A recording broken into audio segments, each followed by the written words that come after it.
Hello, hello, and welcome to Wrath of the Godkin. This is a campaign where a deal gone bad made the poor bird kid fly the coop. He is currently in deep, deep doo doo. We'll see if he can weasel his way out of this one.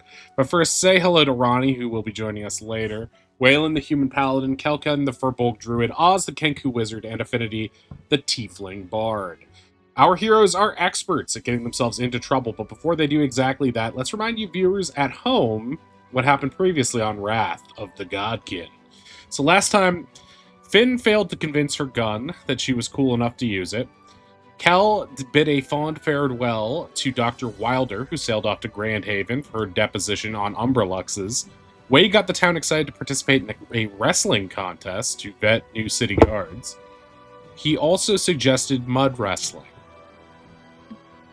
Ronnie prayed to Nometary and led a group of villagers to repair the main room of the temple. Cal and Oz researched gumbo seeds at the library and learned they would need an advanced horticultural setup to grow their own gumbo trees. The party met with Darius, who suggested that they throw effigies of Nautilus to the people after events so the citizens can quell their bloodlust. Then the bird kid tried to undercut the gumbo seed market and inadvertently enraged Captain Reginald, its chief supplier. Reginald and his men chased Oz out to sea as Oz animated a rowboat to allow him to sail away. Now, as the boat stops being animated, his assailants are manning their trade ship and heading towards him.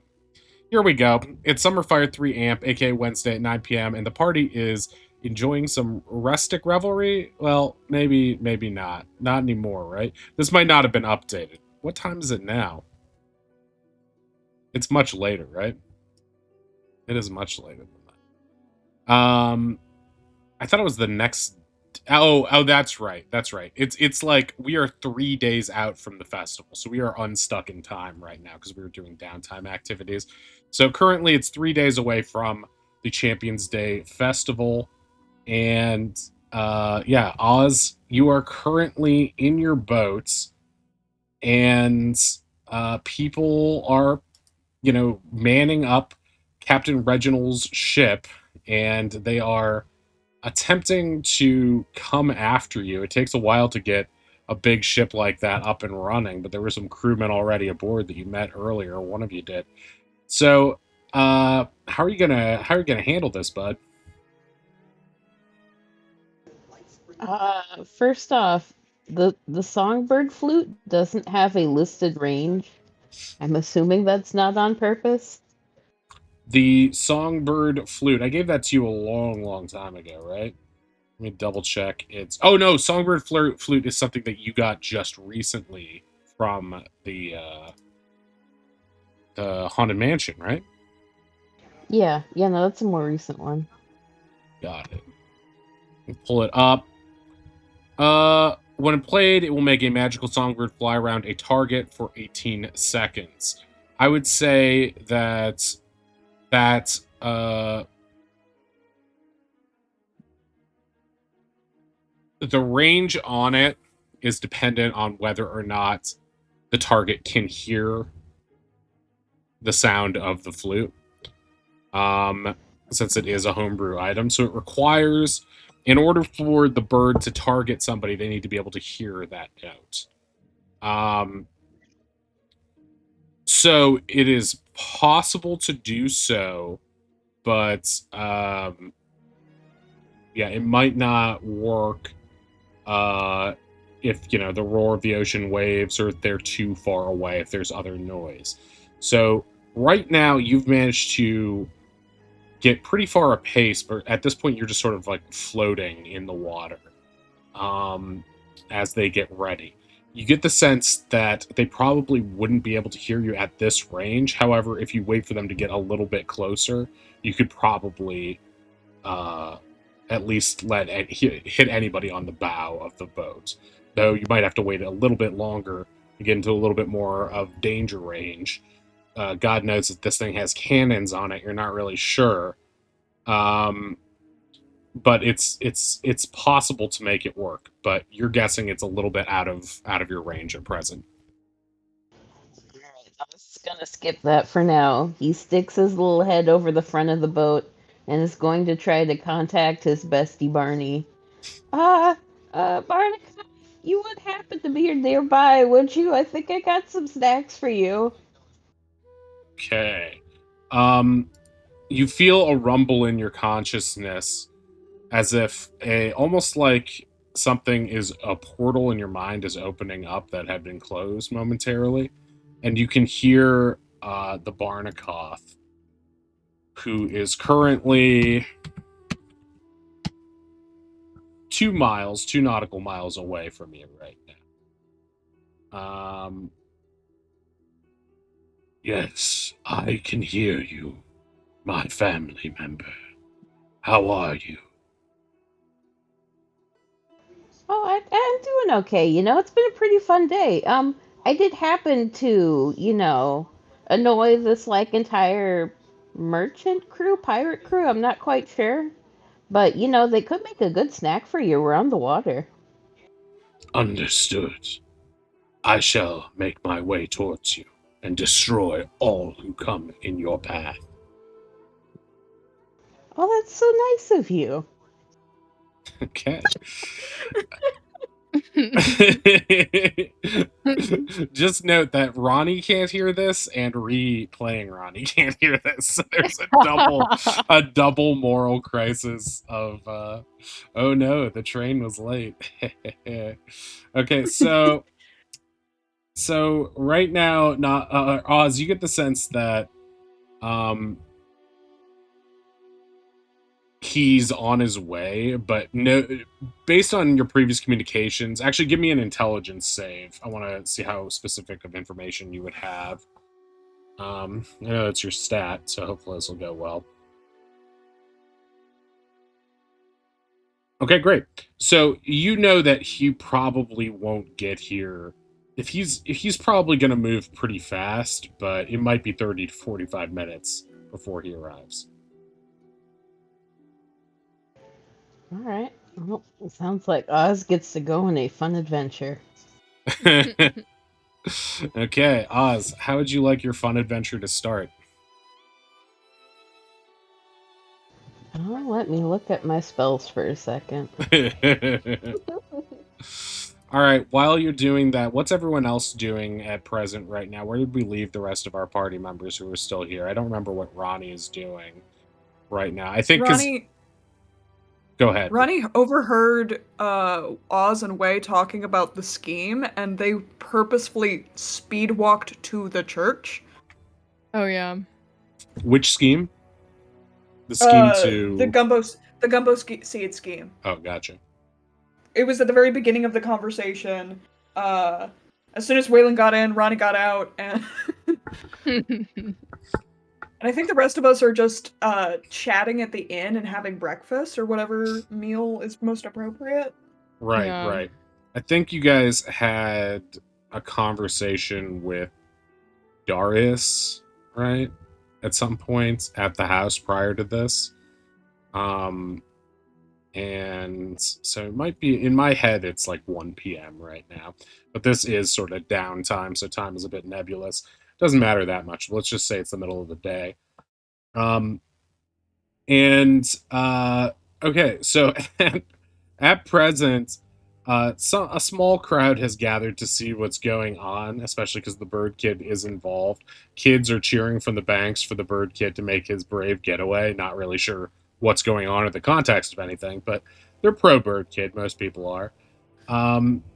Meanwhile, Bird Kid weighs his options from his little rowboats in the middle of the ocean.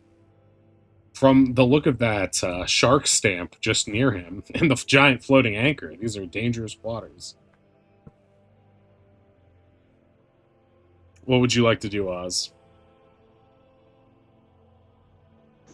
I think if it's gonna take 45 minutes, Oz has the perfect spell. Rope Oz would trick. like to cast rope trick. Okay, so you're gonna make a a rope fly up in the air, and you're gonna climb up from the rowboat into the portal at the end of the rope and just sort of hang there.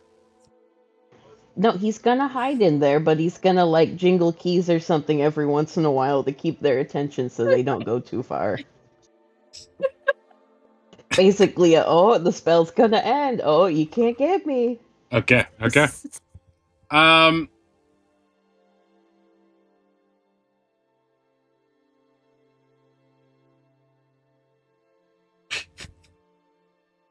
All right. So you cast rope trick successfully, and you make the portal and climb up it without a difficulty. In the distance, the person in the crow's nest with the spyglass sees this happening, alerts Captain Reginald to it. Uh, the pirates continue readying their vessel, and in about 20 minutes' time, they have set to sea and are heading towards your rowboat. Um, so you can see out, Uh, right? yeah, no, Oz can just like fully stick. He's pulled the rope back and he can totally like stick his head out and cast spells if he wants to. He Right. may stick his head out every once in a while to shoot like a cantrip at them to keep their attention. Make them think the fight is still ongoing. So you could stick your head through. I guess if they had somatic, you would need to have your arms through too. The spells just can't originate from inside the portal. So if enough of you was sticking through, then yeah, I think you could theoretically cast. But it would have to be enough of you that you were already also vulnerable to being hit. Okay, so they very much see you're in there and are throwing harpoons and shooting arrows at the portal itself. They can't pass through, so as long as you stick your head in, they they just sort of sail past this portal that's hanging in the air, and yeah, you're comfortably there for the entirety of the time. Um, uh, they are currently in the process of grabbing your rowboat and pulling it onto their deck, commandeering it so you don't have anywhere to drop onto when you leave. Is there anything you would like to do, or do you just want to wait until Barney gets there to save your ass? Oz is feeling much bolder than he should be with the Barnacoth, coming and is going to taunt them every once in a while. Oh, come on, I would say my grandmother could make that shot, but my grandmother could outshoot all of us. Let's be honest. They are taking the bait and they're just getting angrier and angrier. One of them rolls a cannon, so they can still see you on top of the deck. They're like pulling the ship around now so that they can line up the cannon shots perfectly. Uh, they mean to obliterate you as soon as you get out of this portal, as soon as the spell ends. They don't know when it will end, but they figure it has to end at some point, or otherwise you'd be out elsewhere. So they're going to continue to hang out. Do you want to just skip ahead to when the Barnacoth gets here? I only have so many insults, so that's probably a good idea. Okay, so eventually the Barnacoth arrives and just immediately latches onto their vessel from underneath and starts cracking it with his beak and pulling them under into the water and just devouring them one by one. With your soul linked to him in your mind, you feel his joy as he crunches the humans and the other humanoids of this vessel and devours them. The sea runs Oz red will with blood. Oz will fake terror at first in case any of them survive, and if none of them survive, he swaps to waving it like, "Hi, Barney." Barney waves a tentacle as he continues to munch on people. I mean, as far as Oz is concerned, this is, an animal doing what animal does and eating. Uh, the people on the shore begin screaming. Everyone who had been watching, they don't understand the situation. They just saw one of their boats being capsized. People are running and screaming in terror, and they are they are panicking. Some people don't know whether to abandon their vessels or not, and at this point, uh, they they've seen this boat go from tall ship to completely obliterated jetsam. Um, After the carnage has settled a bit, though the screams and wails from the shore persist, uh, you can feel the spell beginning to fade as Barney approaches you. Um, shall I continue to destroy this town? No, it's just that one ship was going after me. You might want to get going before you make too much of a scene. I'm sorry. Understood. Thank you for this feast. He Yeah, swims thank you away for making underward. sure I didn't get killed by them. With that, he sort of nods to you psychically and disappears back into the murky abyss from whence he came. Um, Eventually, the rope trick is fading for sure. You can feel the arcane energy ebbing. You're gonna have to figure out what you're gonna do to get back to shore as your rowboat was destroyed in the carnage.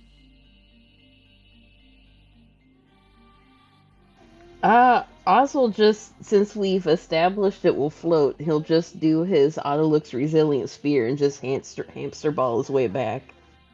Okay. Probably heading for the woods as opposed to where everyone is panicking.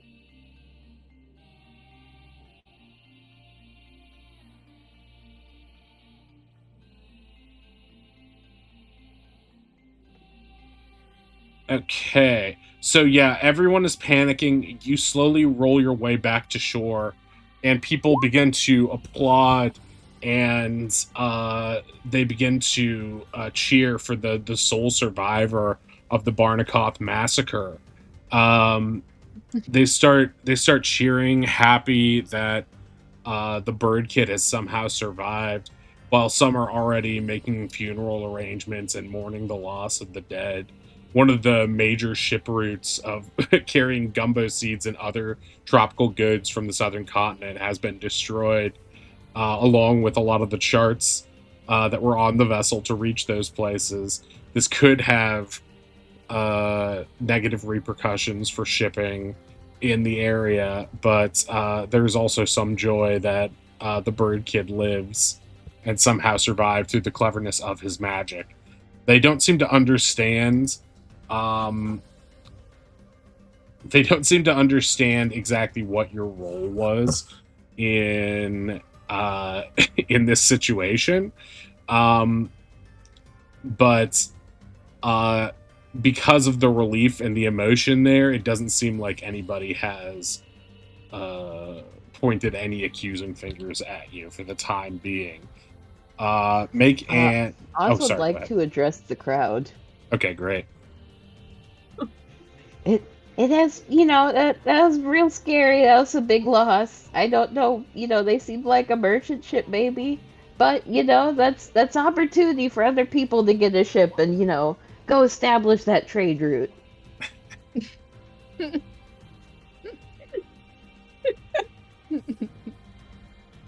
Um, okay, are you still in the sphere when you did this, or are you out of it by now? Well, how long did it take him to run back to shore? It's a 10-minute spell. It says 1 minute. Is it 1 minute? Oh, it is 1 minute. Let's see. Oh, 10 turn, that's what I'm thinking. 10 turns, yeah, that makes sense. Um, well, I think what would have to happen in that case is that you would either have to cast it multiple times or just get as close as you can, because at that point it probably wouldn't propel you the whole way. So we're gonna have to figure out another way that you got back. Which would you prefer, uh, in terms of Oz getting will back to get shore? most of the way and make sure to make a lot of noise the second he hits the water. Because there's so many people on the dock, someone's gonna get him out. Yeah, a few people hop on a sailboat and rescue you out of the water. The lone survivor. The rest passes as previously foretold. And yeah, you address the people. Please make a deception check. I mean, he's not lying. He's lying. He's not lying. This is the perfect opportunity for someone that we like to set up a trade route. Yeah. You're actively pretending you didn't cause the situation. Most people are sated by this, but you get the sense that some people are now murmuring. I think based on the fact of your sort of upbeat, cheery tone in the face of what just happened, are a little bit skeptical. And for once, the veneer of Birdkid has broken slightly. You hear murmurs from the crowd about people wondering what Mayor Ronnie is going to make of this. It's a good time to remember Oz is neither a good or a lawful character. Yeah, I just checked your sheet. I was like, yeah, okay, chaotic neutral, fair enough. All right, so at this point, you seem to have two options before you. One is to try to help people who are going out to salvage what they can from the cargo and of the bodies to give them a proper funeral of what they can. You could also help and try to console those who have lost friends and family members in this carnage, or you could just go back to the inn where the others just regroup with the others, basically. So your call, how you'd like to proceed. Oz might actually feel a little bit bad if he stayed to console the loved ones, so he's probably gonna go out and help salvage. Okay, great. So you see a bunch of mostly destroyed. The scene is not too dissimilar from the wreckage on the shore you experienced both in the recent fight against Nautilus and the shipwreck at sea that you experienced, although that one was a lot more jarring being on the vessel in question. But you do see several floating crates, stuff that has survived and is intact enough that it's not sinking. And you see a few like half-eaten corpses floating around too. As you head out with one of the sailboats with some people you don't really recognize, but are just sailors from the port, you also catch a familiar sight, which is Edgar's tugboat, on which both he and Astrid are riding towards you. They're coming from they're not coming from ports, they are coming from sea, and they are eyeing the wreckage with shocked looks on their faces. Edgar calls out to you, Oz, recognizing you. Astrid standing beside him and being like, "Hey, what the hell just happened?" You remember when you wanted to go for sunken treasure and I said no because a Barnakoff is going to eat you? And Oz gestures to the half-eaten corpses.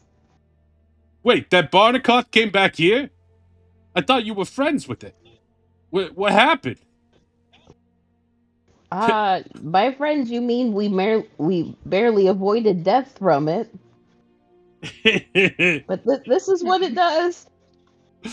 Okay, make a deception check real quick, because as far as Edgar knows, based on his participation in the previous scheme with the fight against Nautilus, where Barnacoff was involved, he doesn't know the details, but he does think Okay, with a 14 on your deception check,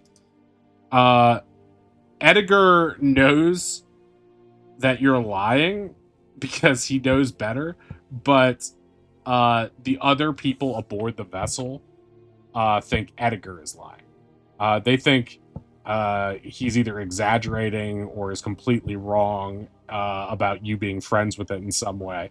And so they're not shaken by this consideration that you have some sort of tie to the machine or the creature that just killed all these people. So at this point, Edgar exchanges a look of concern with Astrid, and Astrid just sort of shrugs, but crosses her arms and raises an eyebrow to you, Oz. And he's like, oh, yeah, I must have got my wires crossed there. Do you need any help, or we just got back from a fishing trip? You can cook up some food for everybody. We're trying to, bring back the wreckage so, the families can lay their remains to rest and we make sure none of the cargo is lost that's, already gone. Well, you only got so much room there. If you need us to stick around and help, we can. Oz is going to let the higher up people on the ship make that call because Oz is just helping. They nod, sort of like emotionally weary, but happy to see some positivity come out of this. And they take Edgar's help, and together, is levitate? Levitate's a level 1 spell, right? It's either 1 or 2. Well, second level. I don't want to determine how you help get these out of here. If you prefer to use, like, try to harpoon some boxes and pull them in using strength or using levitate, you can participate however you would like in trying to grab this stuff. Do you have any suggestions on how you'd like to participate in this? I assume you want to at least pretend you're putting in a good effort. Yeah, it's the end of the day. Oz will burn his last 2 second level spell slots levitating stuff out. Okay, great.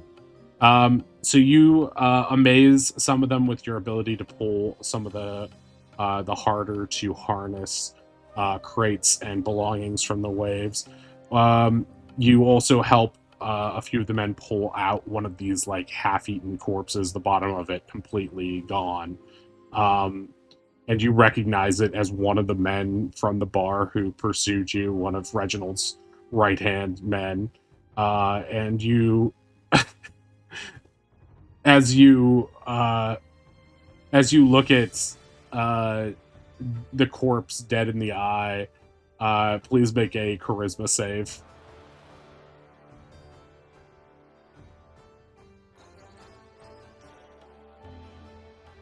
Ozzy, no.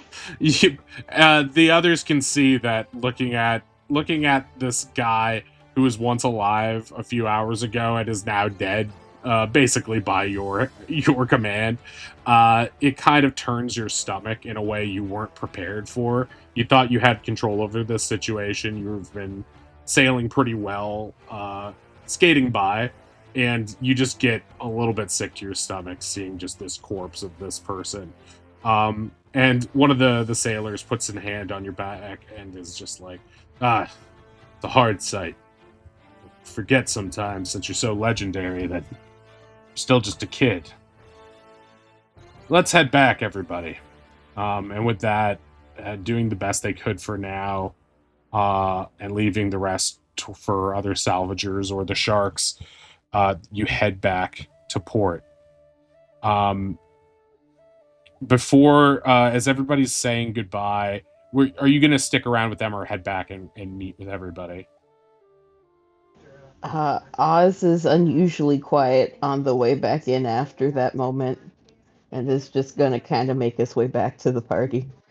As you're walking down through the streets, you make it to about here by the old cottage, and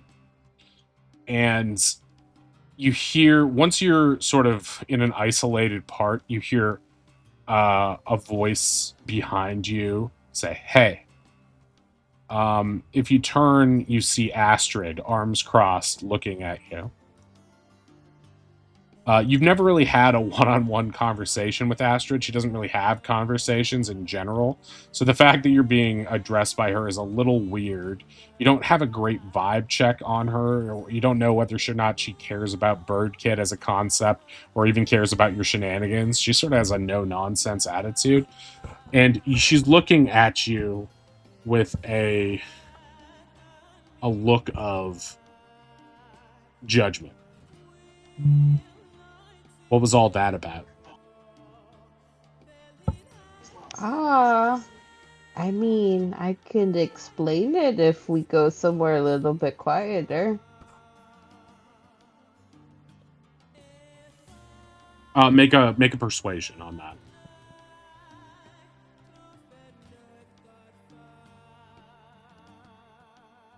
An 8's not going to do it. She raises her voice slightly. Someone's head turns nearby, but they're distant enough that you feel like you could still have some privacy if you keep your voices low. She says, "No, you'll tell me now." Oz whispers, "Keep your voice down. That's, not a good picture.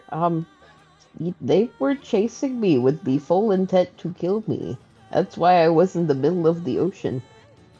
And it was either that or, drop a fireball on them or wash up as a corpse." She looks at you, considering. So you were just protecting yourself. I was. Oz, who was damaged from a harpoon, just kind of, waves his bloody little feathers out. Good. I don't know what I was worried about. She puts her hand on your head in a sort of like older sister kind of loving way, and then walks ahead of you towards the inn. Come on, let's get some dinner. You know that little cat's got something good. Oh, okay. Oz is a little bit uncomfortable. He really doesn't know this person.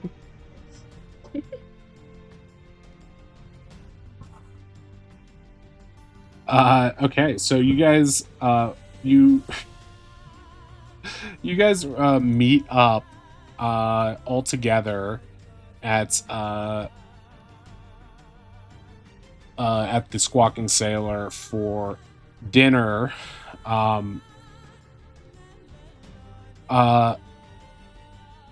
It seems like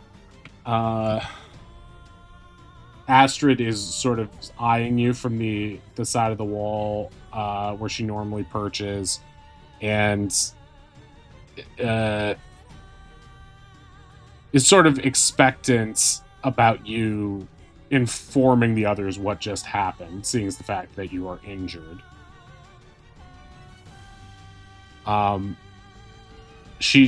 Astrid's gonna turn to you, Way, and say, "Hey, Bird's hurt."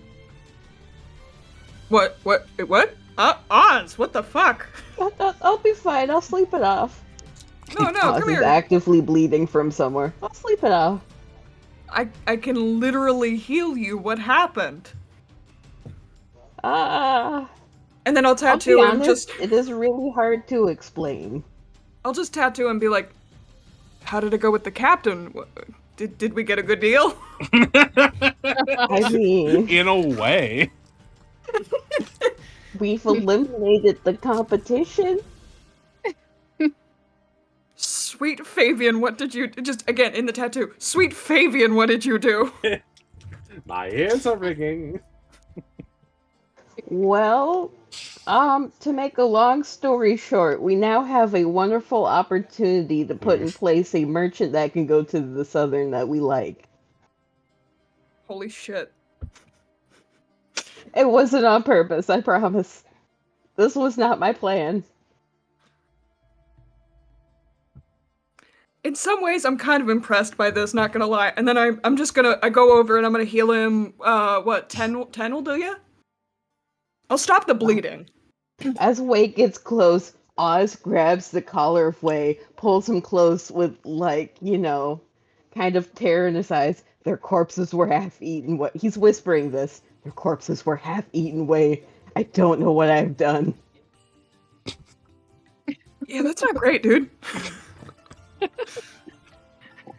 Are you guys having this conversation aloud? And if so, Oz is whispering, but he, has grabbed Wei's collar and has pulled him close for this. Yeah, Wei is just going to be like, "Oh, Bird Kid, you've been through such a tragic event," and I'm gonna pick him up and like hold him close and heal him, and like make a dramatic gesture of like, this is a child who is traumatized. at this point, you guys recognize, and you've known this for a while, but it might not be known to Oz, that Ronnie is conspicuously missing, currently meeting with some of the members of the council, finalizing. It's Darius. Darius is in charge of the tournament, at least as an organizer, right, for Champions Day. And Ronnie is currently meeting with Darius to go over some last-minute structural things for the tourney, like how it will actually go down. So Ronnie isn't with you right now. Oh shit, what are we gonna tell Ronnie? I mean, we don't have to tell Ronnie. You think this is gonna slide? Kel, have you clocked this yet? Or Finn characteristically listens to everything anyone is saying within earshot. Kel, are you what's your headspace right now with this? I think Kel just feels like super out of his depth. Oz has just gone off to do his own thing and has come back bleeding, and Kel has never been the best at talking to people anyway, so he's just like quietly listening to Wei and Finn try and put out fires. Gotcha. And he doesn't want to cross Ronnie, so he is not going to advise that they hide anything from Ronnie. At this point, with the others sort of remaining relatively on your side, despite what's going on, do you open up about how it went down, Oz, or do you sort of keep to the broad strokes you've already just mentioned to Wei and let that? When someone says, someone said out loud, how are we going to explain this to Ronnie, right? I think that was Wei, yeah. Do we, Oz kind of, his little ear feathers are back. Do we tell Ronnie, or was it a freak accident? Because the town's pretty sure it was a freak accident. I mean, can you play the self-defense card? Oh yeah, no, they fully intended on killing me. Right, so then it's not even a lie to say that it was just self-defense. And Barney happened to be available. Yeah. Really, he's a hero if you think about it. He saved Birdkid's life. I wouldn't say Barney's a hero in a raised voice. As you guys say that, No. you guys notice somebody who you've never seen before in the bar, sitting at the table that is only really memorable because it's usually where Yorkus would sit when he was waiting for you to come back after a mission. And so it was almost normal for there to be someone sitting there solitary, nursing a beer. It's Yorkus's grandma now. As you turn and look, it seems to be a very cloaked up for the weather half-elf with purple hair and a sharp chin. And he seems to be writing something on a little notepad. Do we all block him? What's everybody's passive perception? He rolled a 10 on stealth. So if 10 is my passive. 12 is the wizard's passive. So I think got a 12 too. Yeah, you all notice him at this point. You all turn and look, and he sort of continues writing and says, "Oh, don't mind me, please. I find this all very interesting." Is there any creepy. way I can clock what he's writing? Not from where you are. He's sort of he's sitting facing towards you, so the pad would be facing him, aka away from you. I mean, you could get up and try to read it, but that's you could be stealthy or not stealthy. He's looking right at you. I'm not really good at reading social cues, but I feel like eavesdropping's kind of rude, my guy. Oh, I'm sorry. I didn't mean to be rude. It's just force of habit for the business I'm in. And the business you're in is... Oh, I'm a journalist. For who? Jarek Spawn Fish Wrapper. Oh, she You looks a little recognize this. disappointed at the answer. You recognize this as the paper that you, Wei and Finn were previously in on the social page during the wedding. Oh, okay. If you're writing about us, I want neither my name or my likeness appearing anywhere in that. Yeah, what's the story here even? Oh, you tell me. Sounds like Bird Kid bit off a little bit more than he could chew. Maybe he has some, I don't know, strange connection with the Barnacoth. Maybe he's Barnacoth? friends. Who said anything about a Barnacoth? Everyone I at don't the think docks. any of us said Barnacoth. I don't know where you're getting that. The docks. I didn't just follow the story out of nowhere. Yeah, there was a freak accent that went on. That was terrifying. Mm-hmm. Is he still looking down at his notes, or is he looking up while he's talking to us? He's looking to you guys. I wanna see if Fabian can do anything with the notes that he's writing to fuck with them. Okay. Can you describe how you would like that fuckery to manifest?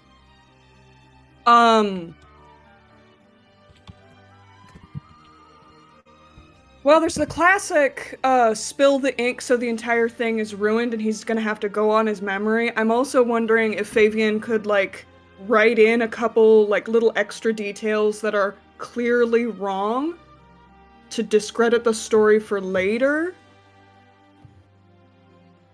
I don't know. If anyone else has suggestions, I'm kind of up in the air.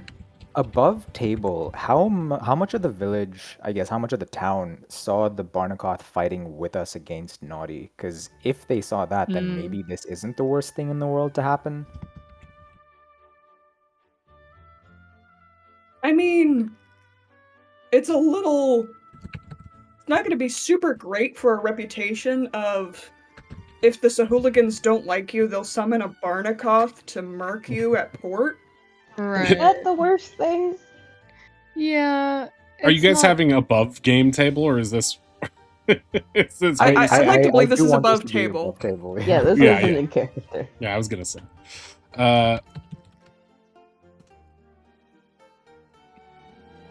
Okay, I'm really excited for Ree to get here now, guys. This is gonna be good. We can gaslight him. We can try to gaslight him. Gaslight who? The journalist. Oh. Quote unquote. Okay, so yeah, Not Ronnie. The situation was, yeah, that was why I was like, wait, Ronnie's not a him. No. Okay.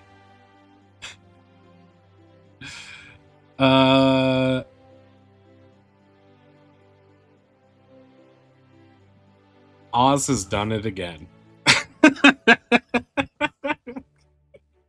I mean, I'm speaking directly to the elf guy. From what Oz has told us, and this is true, it kind of seems like Oz went out to sea, being chased by a couple of murderous pirates. A Barnacoth so happened to come by and maybe eat them.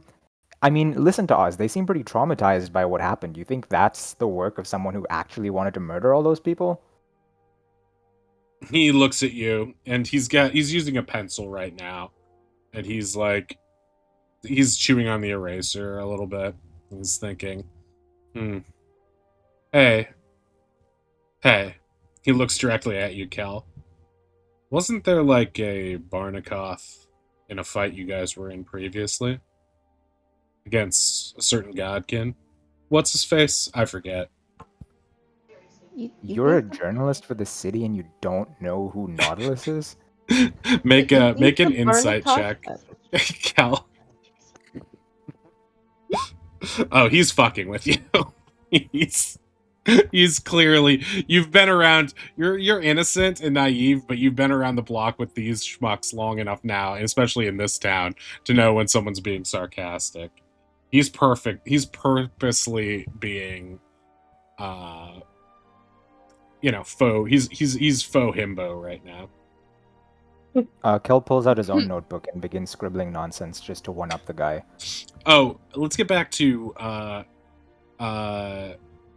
Way's suggestion real quick.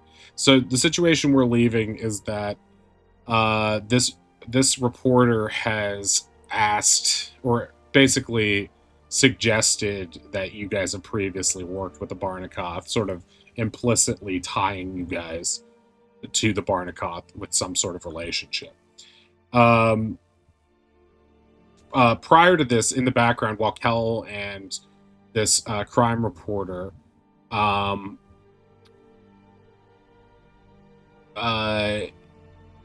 let's just call him Thorn Belthane. And he's gonna slide a card over across from you. Let's say that happened towards the beginning when he first started talking. And his name is Thorn Belthane. He's a crime reporter for the Jarexbon Fish Wrapper. So Way, you're gonna use your Fabian's favor thingy to Yes. see if Fabian can mess with him. So inside your head with Fabian right now, Fabian pulls down a couple options for you. He says, I can use my magic to temporarily scramble what the notes say so they're no longer legible. And it might work so that for the next hour or so, he's not able to take any accurate notes. Anything he puts down on the page will just start rearranging itself like a whirlpool of language. Or I can try to use some sort of elemental spark to burn the notes away, although that would be highly suspicious as well. Something tells me no matter what you do, he'll probably suspect you even more because of it. But I'm game if you are. This is my wheelhouse, after all. Is there any way you could just smudge the details on one or two things to just make him not credible, or like incept like some crazy conspiracy theory into his head? A real earworm? How about this? What if I subtly change the names of key people and witnesses he has down in his sheet? So when he's talking to people or looking for details, everything's a bit off. Yes. Perfect. That should be easy and very unnoticeable if going well. All right, I'll do the best I can. Keep him busy for the next few minutes. Let me see. You see a projection of Fabian leap from your head, unbeknownst to the others, and to sort of float over and shrink down and sort of like land on the notepad. He's moving around as the notepad moves, as if he can really feel it, but no one else can react. No one else can see him. And he's just literally smudging, using his elbow and his jacket to like smudge and zhuzh the graphite on the page to make the letters slightly different so that everything has different meanings. Adding commas and dashes and little arrows where things don't. It's just enough to drive someone crazy, and to anything that he can change a name from one thing to another, or someone's pronouns to something else. He's doing that to make it just a bit more confusing. Hey, it sounds like, is that rejoining us? Hello. Ooh. How's it going? Oh, Nothing how to it's see here. going. Everything's Everything's fine. totally under Everything's control. great. Yeah, everything's okay. So Oz cleverly resolved the boat at sea situation in a way that Mayor Ronnie can only be pleased with. And nothing can go wrong. Nothing is going Oz wrong. has Everything's opened up fine. We made a new friend. opportunities for merchants. We Uh-huh. thought Oz about can the now work merchants. within. So the current situation is that I think it's funnier if we play this because Reed literally doesn't know what just happened. It's much funnier if we have Ronnie re-enter the situation with that same amount of knowledge. Ronnie and Ree both discovering the situation as it unfolds. I mean, for a live show, I this mean- is pretty much Christmas. I'm down. I was sort of just like, I don't know if like Shore's being Ronnie or if I'm there. No, but- I wrote it so that Let's go. you've currently been talking with Darius about logistics for the tournament, and you're going to come in. Basically, what you and Darius have just been talking about at the Manor House is whether or not the tournament should be single elimination or double elimination. What are the logistical rules of the tournament in terms of like what kind of martial arts or like physical acts are Important stuff. like, yeah, just basic logistics. If you were running a fighting tournament, what you would need to set down, and so you've got until tomorrow basically to pass that information over to the team to get some feedback on it. It's a little bit boring and logistical, but it at least speaks more to your wheelhouse of what you like thinking about than having to make speeches. But of course, he also did tell you it'd be nice if you could make an opening speech on Champions Day, which is what you're really sweating and hoping the others will help you with. Regardless, you've now entered the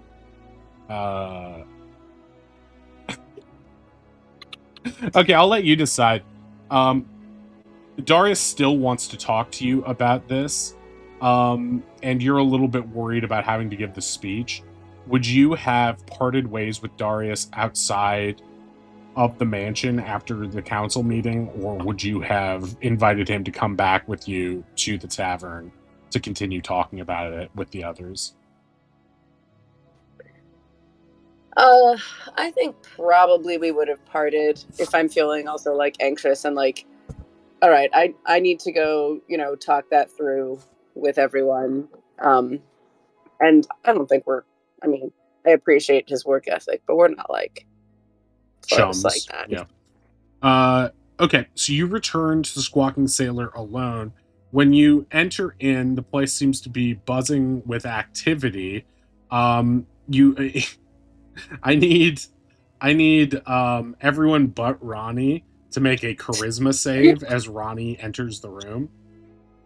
And everybody's all surrounding Wei, who is holding Oz, so don't forget your +4, gang. Let's see if you can save me from doing badly on charisma.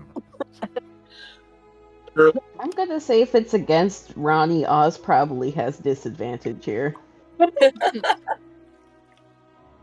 It's still a good roll. Okay. There we go. I told you. Okay. Holy Wait, what? shit! Wow. Jeez. Telling me That is a about 4. whatever's going on. That is still a 4. I could sense it was coming before it happened. Okay, so Ronnie, this is what you see when you walk in.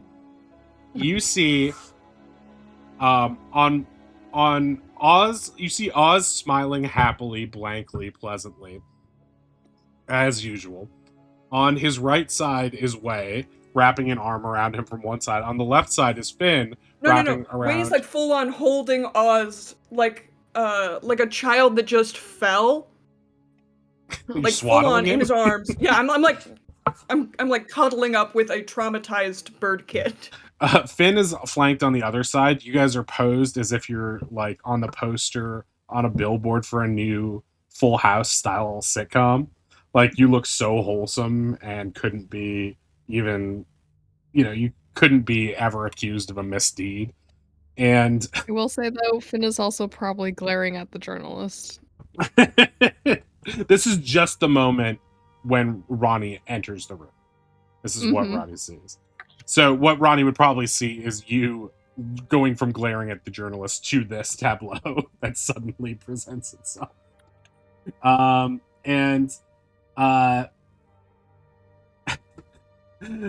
You see this, and then you see Kel's face, which is just he has sort of pale blue skin. It is now basically translucent. You can see through his skin into his pulsing brain, which is just radiating out fear. His fight or flight reflex is so palpable that it begins to make your own ears twitch. It looks as if Kel is going to either explode or piss himself. He seems to have the face of someone with the all-time worst poker hand, 7-2 offsuit, and trying to pretend like he has nothing but aces and failing miserably.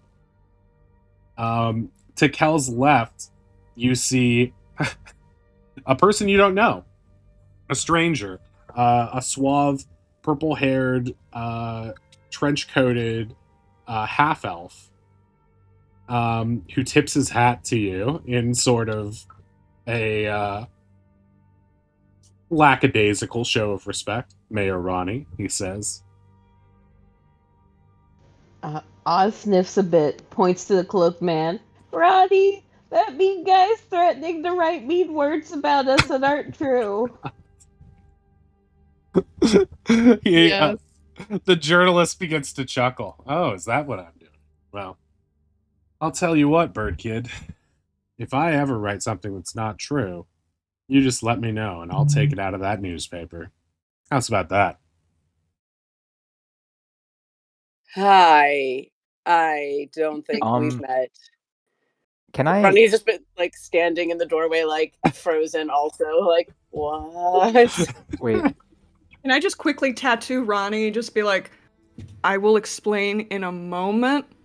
Can't verbalize right now. Kel is fucking terrified, right? Can I? Of Ronnie or of this guy? Of everything, apparently. Kel is scared of saying something stupid and messing this up. He's basically in an anxiety prison right now, or as I like to call it, my 20s. Kel really wants to get away, so can I grab the book and just try and run out of the room as fast as possible? His notepad? Yes.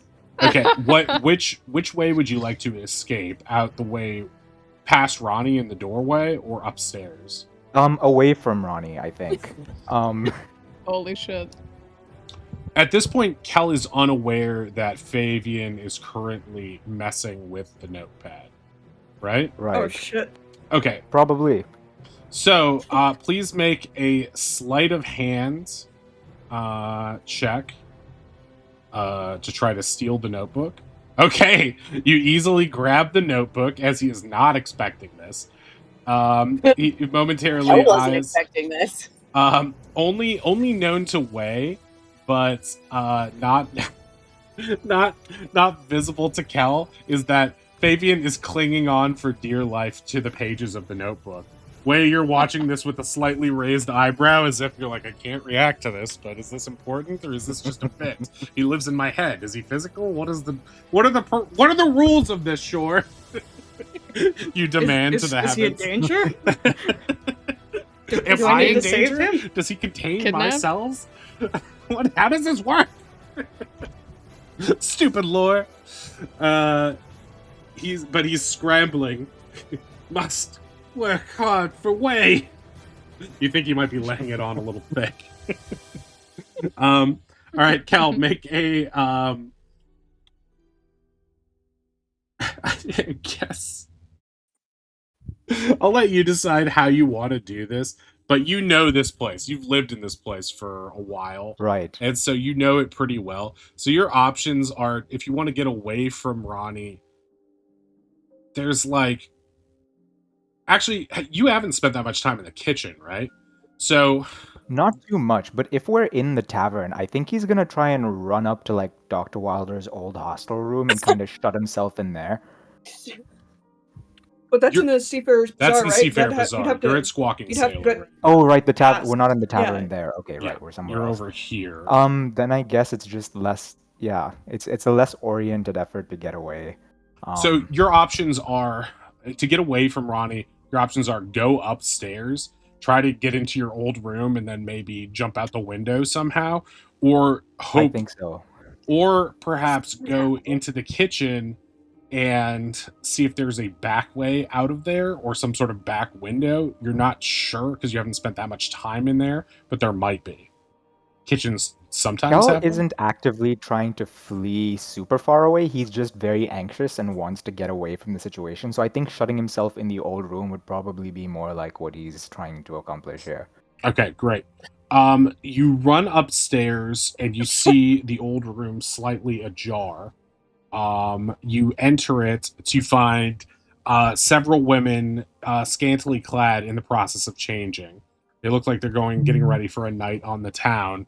They shriek in horror and begin screaming, "Get out! Get out!" at you. Uh, I Kel start fully boiling. freezes up for like 2 seconds and then jumps through the window. Just imagining that if you, I think they were on the back of the building, but imagining if you just run upstairs and then we see you out the front window. Like Scott Pilgrim You know, jumping out the window. you know that scene from Scott Pilgrim? Yeah, is like exactly. people she knocks Yeah. on the door. Yeah. He's not here right now. Crash. Oh, he gets into fits like this sometimes. He'll be back in just a second, I think. I'm trying to like reassure the journalist. Okay, so right now Kel's mid-air out the window. As you're jumping out the window, time slows to a halt, and you you see Fabian suddenly materialize in front of you on the page that you are holding. It seems that time has slowed, but it's not completely stopped because you can feel yourself falling like a millimeter by a or a microsecond, and you can see like little drops of sweat slowly trickle and the feeling of gravity. But Fabian is moving at his normal pace and is walking up the notepad in your hand and being like, "Now what the hell was all that about? I was trying to fix this thing, and we're in a right pickle now, aren't we? Well, can't you I don't transform or know. something?"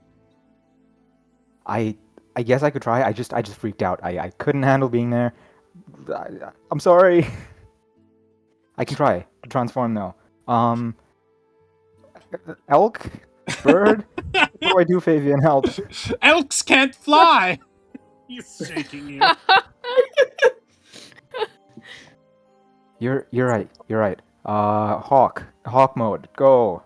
Okay, you move into hawk mode and still clutching the notepad in your talons, whisk Fabian and the notepad away into the sky. Suddenly you're soaring high around the city, feeling freedom and recognizing with a few quick turns that no one is following you at present and you're free. Now climbing atop your back, the little miniature like Fabian almost like magical hologram rides your back and starts singing, "I think I'll try defying gravity," and clutches his arms around your neck, having his own magical girl moment. I have to. What are you even doing here? Shouldn't you be with Wei? I was trying to readjust the words on his notepad so that he wouldn't be able to see what he was writing.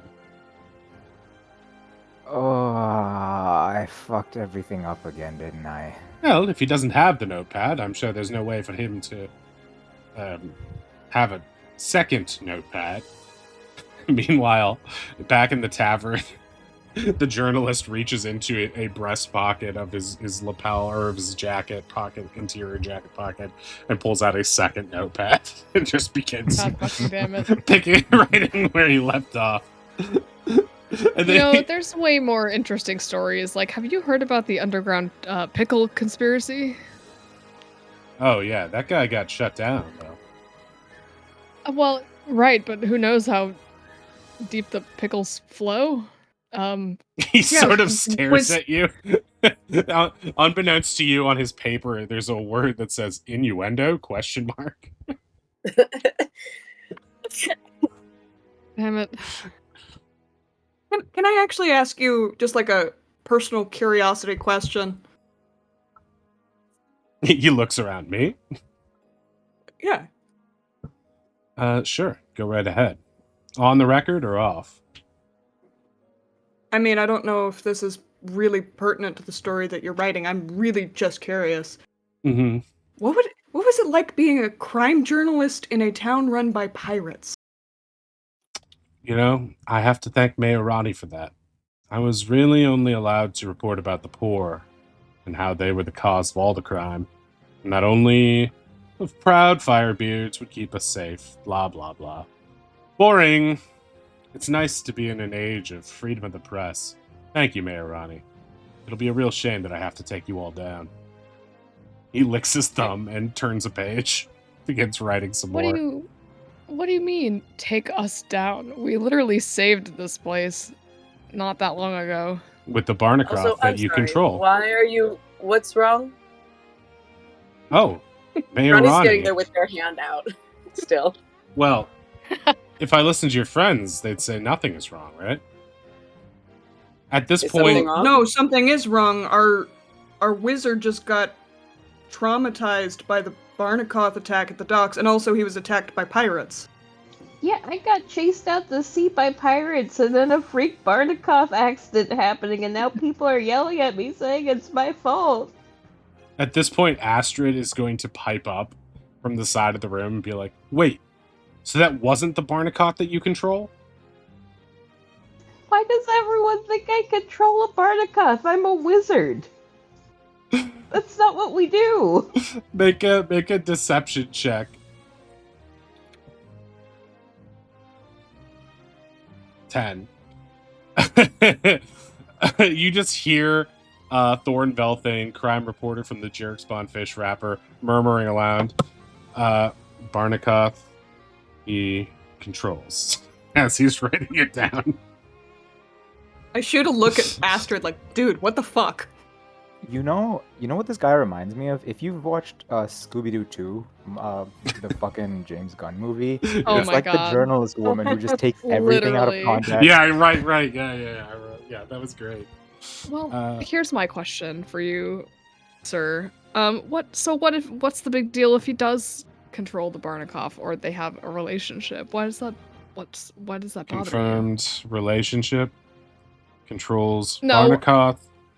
Therefore, responsible for massacre at sea I said today. what if Ronnie,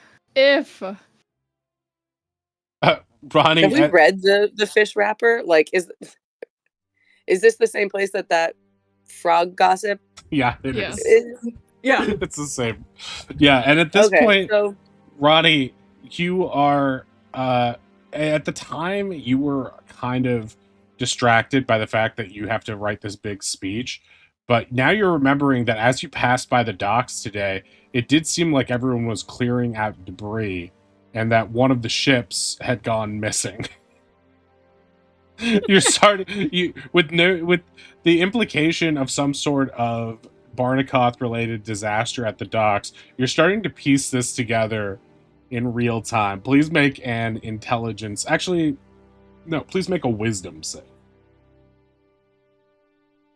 I was gonna say, even from Oz's 10 deception, I think Ronnie probably doesn't know what happened, but is like, has that sort of parent intuition of like, it is your fault somehow, but Yes. I'm obviously gonna be on your side, and Yeah. that's fine. So they're like, look, Mr. Thorn, Velthane. Mr. Velthane, it's so exciting that you're going to have this new beat available to you now. I can't wait to see what you have to say. Would you mind giving us some space? I have had a challenging morning and would like to talk to my team here. Oh, don't mind me. I'll just be enjoying this lovely public tavern. Very well. Shall we? And I guess Ronnie tries to gesture and like to be like, shall we leave? Yeah, let's. Wait. Oh, wait, never mind. Yeah, y'all can do shenanigans. Ronnie doesn't know what is happening here and doesn't want to be near this man. Oh wait, actually, Way's just like, I mean, we can just sit here and have a chat, and kind of like, wiggles his hand with the tattoo. Actually, yeah, we don't have to leave the tavern. You know what? How about you come over and join us for a drink? We can celebrate that journalists have, new reign in the city. Well, I would be fairly rude to pass up an invitation like that. He seats himself next to you guys. Ah, So, Oz is going to try the friendship tattoo real quick as he's coming over. Okay. What do I Make it. have to roll for this? Oz doesn't use it often. Yeah. I mean, if you haven't gotten a nat 20 on it yet, then you still have to roll for it. So it's an Arcana check to see if it works. Okay, it's not working very well. They can tell that you're trying to talk to them, but it's really fuzzy, so it's hard to tell. It's like a Discord audio call.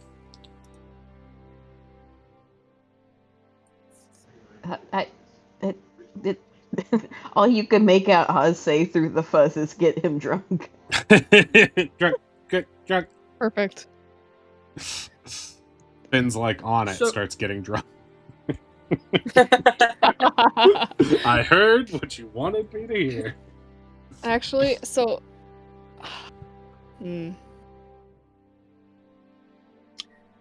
Ronnie is like, all right, fine then, and sits down. There's an awkward tension for a few seconds as all of you are eyeing each other, trying to figure out the best way to proceed. Kel is still soaring around the city until he decides he wants to either rejoin or do something else. And feel free to chime in at any point, Cal, if you want to reassess what you're doing or say what the next thing that you want to do is. So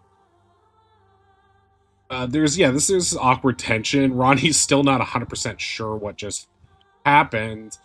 Other things on Ronnie's mind, and the rest of you clearly doing some sort of scheme or something. This journalist kind of being an awkward impediment right now. It's suddenly broken by Favian, or I'm sorry, not Favian, but Tavian suddenly appearing with plates of food for all of you and being like, "Oh, and you brought a friend and didn't tell me." I'll make another plate. And it goes back into the kitchen. Thank you, Tavian. You see the... Ronnie lets Thorn have their plate.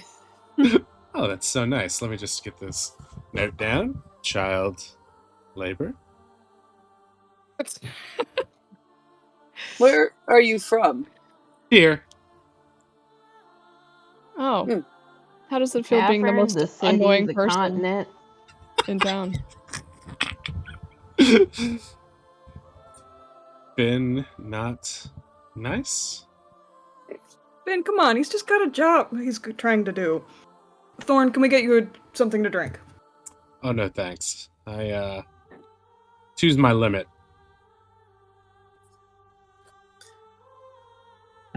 Did he already have two?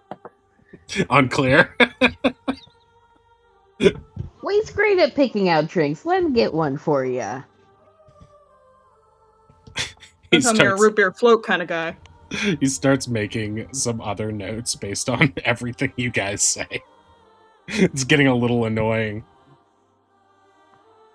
It's not getting a little annoying. It began incredibly annoying. Regardless, I had a very productive conversation with Darius. I think that the logistics should be pretty well in line. He thinks it would be helpful if I were to give a speech. Obviously, I'm pretty uncomfortable with that idea, so I wanted to hear what you all thought. And Mr. Velthane, if you feel that you have a sense of, the pulse of the city, I would certainly welcome your input. Sure, I'd be happy to help however you guys need. I do have a couple questions, though, and then I'd be happy to leave you to your own planning. I can tell my presence here isn't very appreciated. But I was wondering... You're so observant, Ferd. Well, it is my job. I was wondering, this special connection that Oz has with the Barnakoth, what's the nature of it? Is it some sort of friendship or... No idea what you're talking about. I'll be right back. I gotta go to the bathroom. And Oz very quickly shuffles off. Wade turns to Thorn. He's like, all right, listen. It's kind of a sore spot. Here's the skinny. I'm sorry, guys. We gotta do some damage control. Yeah. And then he turns back to Thorn. We I did do a love job Ruthie. with him. We did do a job with the Barnakoff. The Barnakoff did help us with the fight with Nautilus.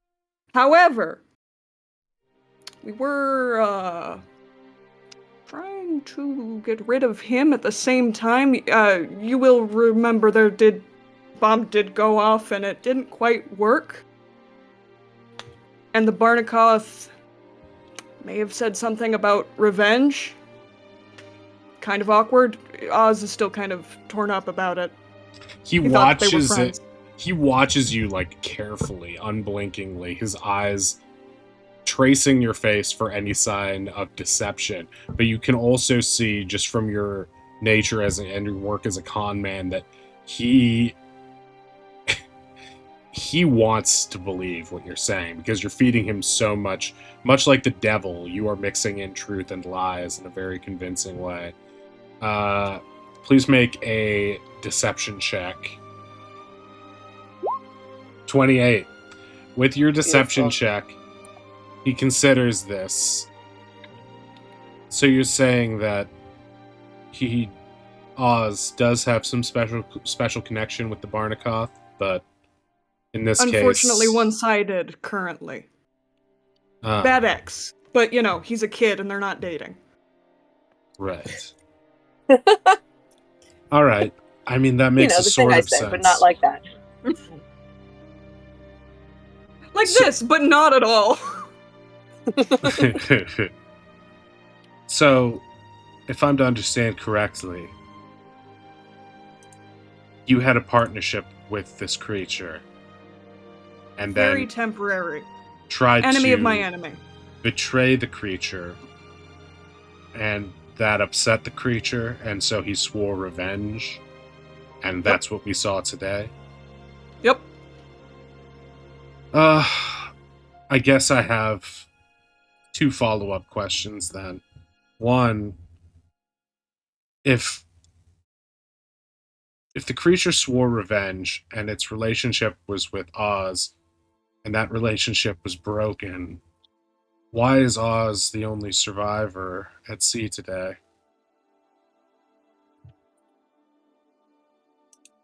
Oz is a fantastic wizard, and maybe the pirates just pissed it off a little bit more. I can't say for sure. I wasn't there. I was here.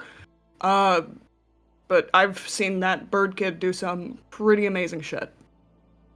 So, those people who died today, while the Barnakoff was chasing Oz, they're just collateral damage? Unfortunately, we all hate to, see it. We never meant for anyone to get hurt. And one last question. How did Oz forge this relationship with this creature? Wade turns to the party as if, trying to remember, and it was like, something about rocks? Something about treasure? Something about family, that was right. There was he started showing the Barnakoff shiny rocks, and then apparently they got talking, and they started talking about family, and they had a very touching moment. Oz has a way with creatures. Oh, it's beautiful. Okay, make a... I don't know if that's 100% accurate, is it? It seems like a judging of what happened, more so than an accurate statement. But I can't tell if that's how a liar-like way tries to tell the truth, or if that's a deception. I can't tell. I feel like I don't remember, so I feel like this is way just what do I know about Oz? He likes collecting weird shit, and I know he likes talking about his family. Okay, so Wei doesn't remember, so Wei is making it up then. Yes. Okay, so that's a deception. All right, roll deception with advantage. Okay. So,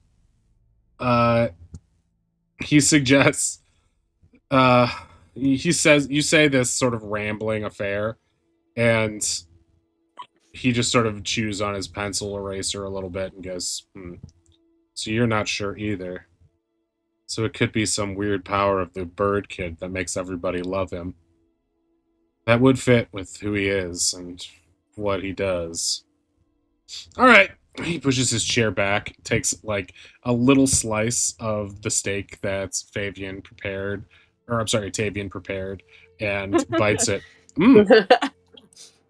That's actually really good. My compliments yeah. to the chef. All right, have a good evening. I hope you'll enjoy it, seeing your name in the paper tomorrow. He gives Absolutely, a little and salute. Thorn, Yeah, next time you need to talk anything Sahuligan related, you come straight to me. I bet you'd like that, wouldn't you? I wink at him. He salutes again and walks out the door. Kel, you see him leaving from wherever you are, if you're still flying overhead. I'll perch on a roof and just watch him go. And once I'm like significantly sure that he's not coming back or looking around, I'll swoop back into the bar. You see him happily whistling as he walks away. Fabian suggests pooping on him.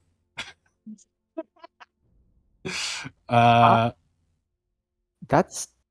Yeah, I'm way too frazzled to do that, Fabian. Aren't you a god? Aren't you supposed to be more mature than this? I'm a trickster god. This is my whole wheelhouse here. I mean, that makes sense. My bad. You know, we don't really get to hang out much. Let's keep it that way. Oh. Kel will wordlessly just fly back into the bar. You see, only Kel and Wei see a little Fabian jump across the table and cram itself into Wei's nose and climb back in his head. You just see Wei flinch and then kind of like sniff his nose a little bit. Nice So, and warm. What was that? Are you on drugs? Is everyone okay? Did someone get Oz? What? People died? Ronnie sort of lowers their voice. What happened? I don't know. Something happened at the docks. I don't know. I was covering for it, but I don't know. I wasn't Don't like ask me, I bro. said to the reporter I wasn't there. I wasn't there. Oz left. He said something about talking to somebody. He comes back and he had a harpoon injury. And apparently Barney also showed up. That's what I know. Astrid shrugs and walks over to the table. We got there late, but from what I heard from everyone, it sounds like Kid was being chased by pirates. Then the Barnacoth came and killed all the pirates. At least that's what he said. But By some pirates? people in By town. Flamebeards? No, they were Captain Reginald and his crew. Traders, former pirates, now traders. Well, now nothing. They do a lot of work getting supplies and other rare goods from the southern continent. Oh, will the city be all right? Will they is it sufficiently supplied? Yeah, I'm not sure. I'm sure that supply Right. route was good for something, but mostly rare goods. Stuff rich people like. I don't know. I'm sure we'll be fine. We've been through worse. All right. Okay.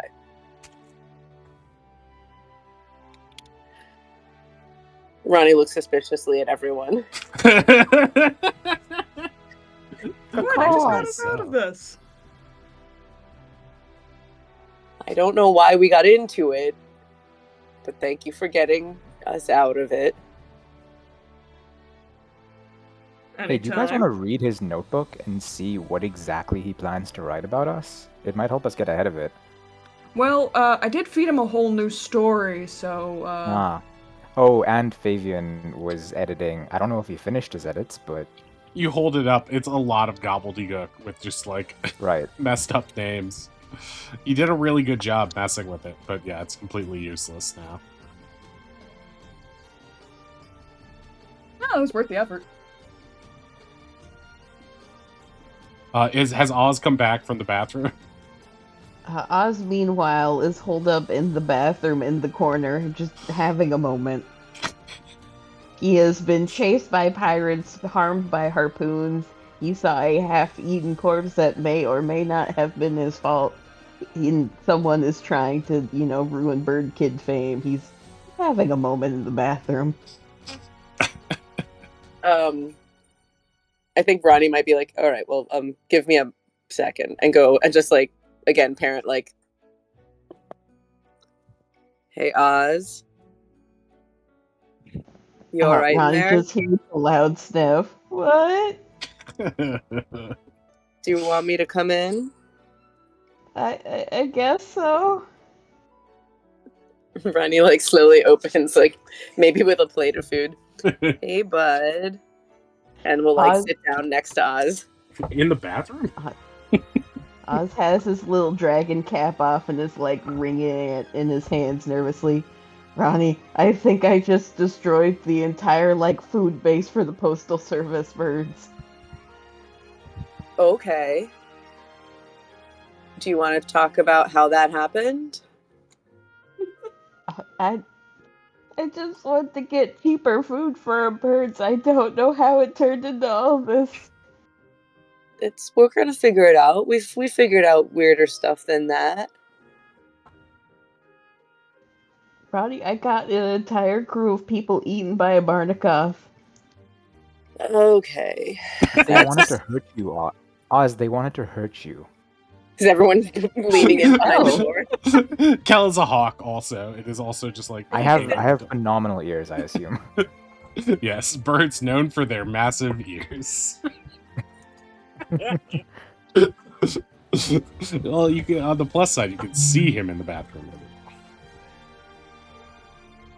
Hey Oz. All right. Hawks have puts amazing an hearing, apparently.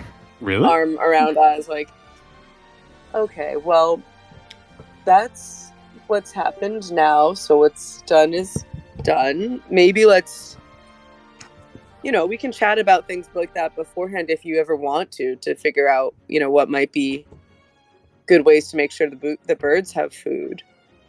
Oz stops crying, looks up slowly at Ronnie. I have been talking about that the entire day, plus yesterday, and no one else has said a single thing. I'm sorry Fabian's that gonna we weren't land focused on, enough on this. Fabian's gonna land on Way's shoulder and be like, well, yes, when you're tired of talking, the next logical choice is murder. I mean, Is everyone in the bathroom? I also We're all by the Everyone's door, crowded just around listening. you in the bathroom right now. Oz looks up. Why is everyone in the bathroom? Because we care about you. That's where you are. Did people see you come in here? This is gonna be the next news story. So Is who this what- gets hang out in the bathroom? Is this No, what Jeffrey no. Dahmer's parents were like? There were no signs. It's okay. That paper is full of lies anyway. yeah, they couldn't even mean- spell my name right. Yeah, we got named the hottest couple, which is only half true.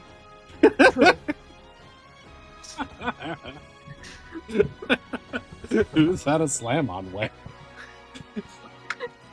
Uh,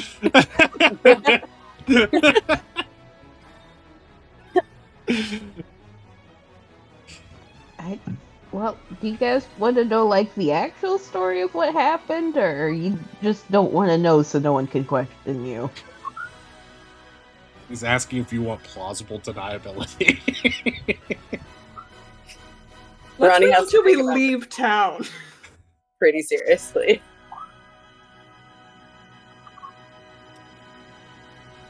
I miss, what did Ronnie say? So Ronnie has to think about this very seriously. I was gonna wait. Oz, maybe next time we head out of town we can chat. And I am sorry that I wasn't listening to you enough about your concern for the birds. I thought we had enough, at least for a little while. But I really appreciate how much you care for every member of this party. Well, Also, if maybe. anyone- Oh, sorry. if anyone's too concerned, it was self-defense. That's what I'm saying. They were trying I to hurt believe you. you. I don't think you had a choice. But new rule: when we're dealing with business, bring a friend. Yeah, Bring yeah, at I least think I one will. friend. I mean, Kel was there a little bit, but he kind of left the second time I went to go say hi. And when I say main a friend, I need to be very specific here. Maybe not Barney. I mean, it did work. I'm not saying it didn't work, but I don't know how many bullshits I got in the chamber to help us. Ronnie is having so many expressions from "it did work" of like, so it was premeditated self-defense to I don't know how many bullshits I've got in the chamber, which is infinity, of course. So they're just having a weird bathroom time. Fabian comes out, or I'm sorry, Tavian comes out with ice cream sundaes and just sees everybody crouched in the bathroom surrounding Oz, some holding plates, still eating. The smell of the outhouse and lack of real indoor plumbing palpable, leaking into the We rest of don't the have plumbing establishment. here? No. Tavian, All right, you, well, you let's may as get well out of come here. in and hang out with us. We're all in here. I pass. He goes back to the kitchen and starts eating the sundaes. Ice cream tastes better in the bathroom. Mm-hmm. That's what Don't tell him Lifetime that. He's original gonna make movies taught something me. inspired by bathroom smell.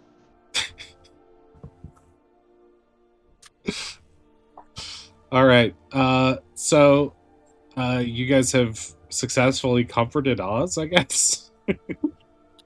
We have a group hug in the bathroom.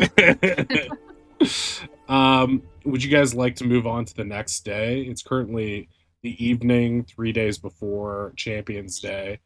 Do we still need to find the bird? We certainly Yeah. could, yeah. I would like to better have Ronnie maybe talk more with us about what the birds need and how we think we should plan for that in the short term and the medium and the long term. Which we don't have to go through necessarily, but No, yeah, I mean that makes sense. I You think guys, Ronnie feels you still really bad. need a supplier of the seeds you Sounds need if you ignored. don't want to pay wholesale, and you've just destroyed the chief supply line for them in the region.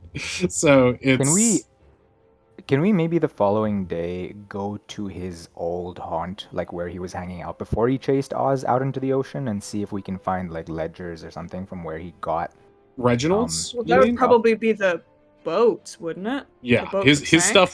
stuff was on the boat, Ah. and he was previously while in port. You get the sense that he was not from here necessarily. You're not sure where he rests his head, or where he did. Now it's in Davy Jones' locker. But yeah, the only times that Oz met with him was he was sort of holding court at a table at the Seafair Bazaar in the center of town. So you don't really know, but it would make sense just logistically for that stuff to be on the ship, most likely. Is there any way I can get a hold of the fish wrapper and see what this journalist has posted about us?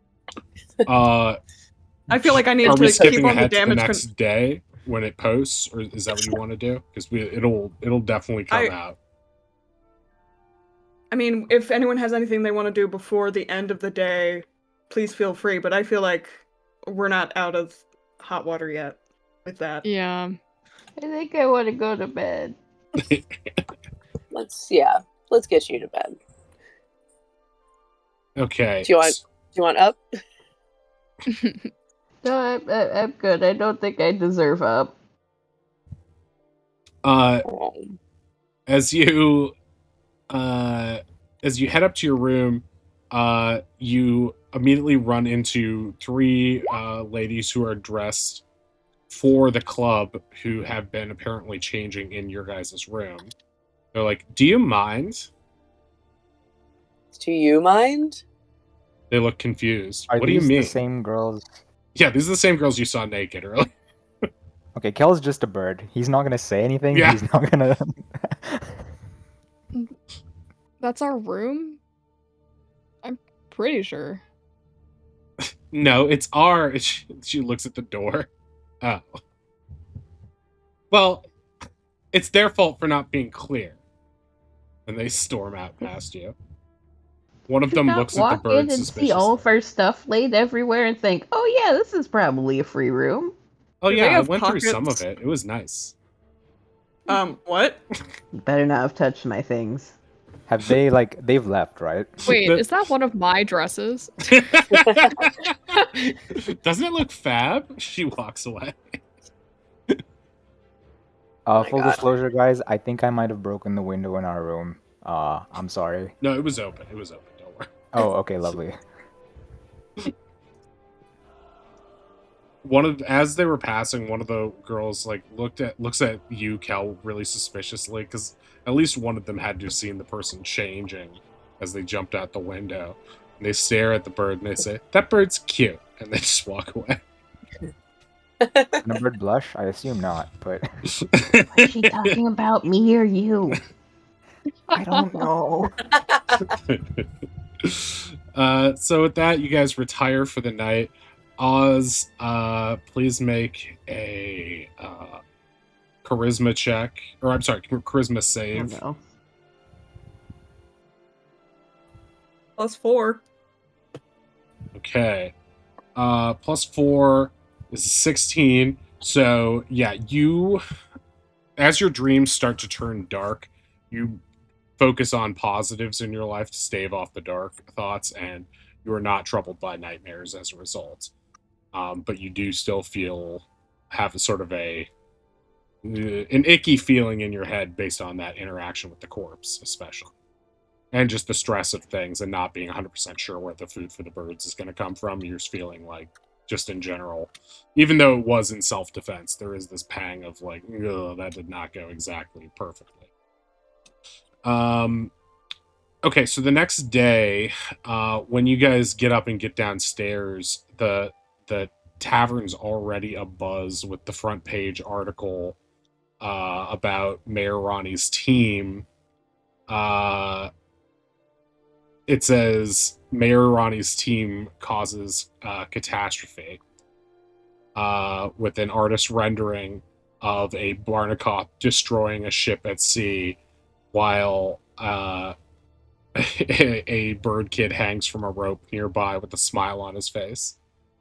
The article goes into detail, of course, written by Thorne. The article goes into detail saying a lot of the stuff that you guys talked about last night, which was namely that at some point Oz, because of his arcane power or natural charisma, forged a relationship with the Barnacoff that later helped save the city during the battle for Jarrickspawn against Nautilus Bloodfoam.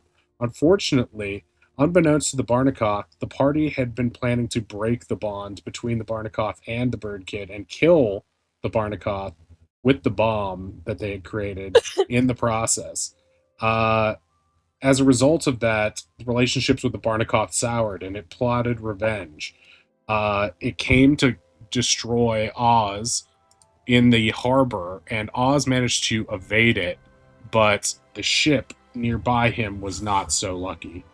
The article does not make any specific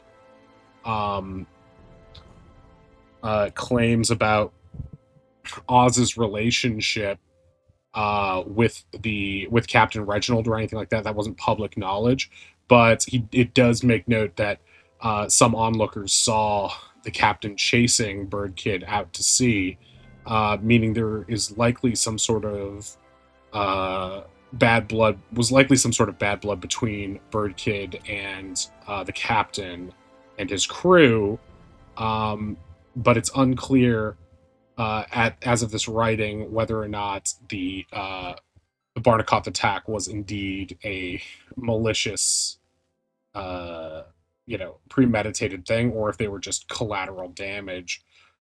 Regardless, when Mayor Ronnie was reached for comment, Mayor Ronnie was completely oblivious to the fact that any of this has happened.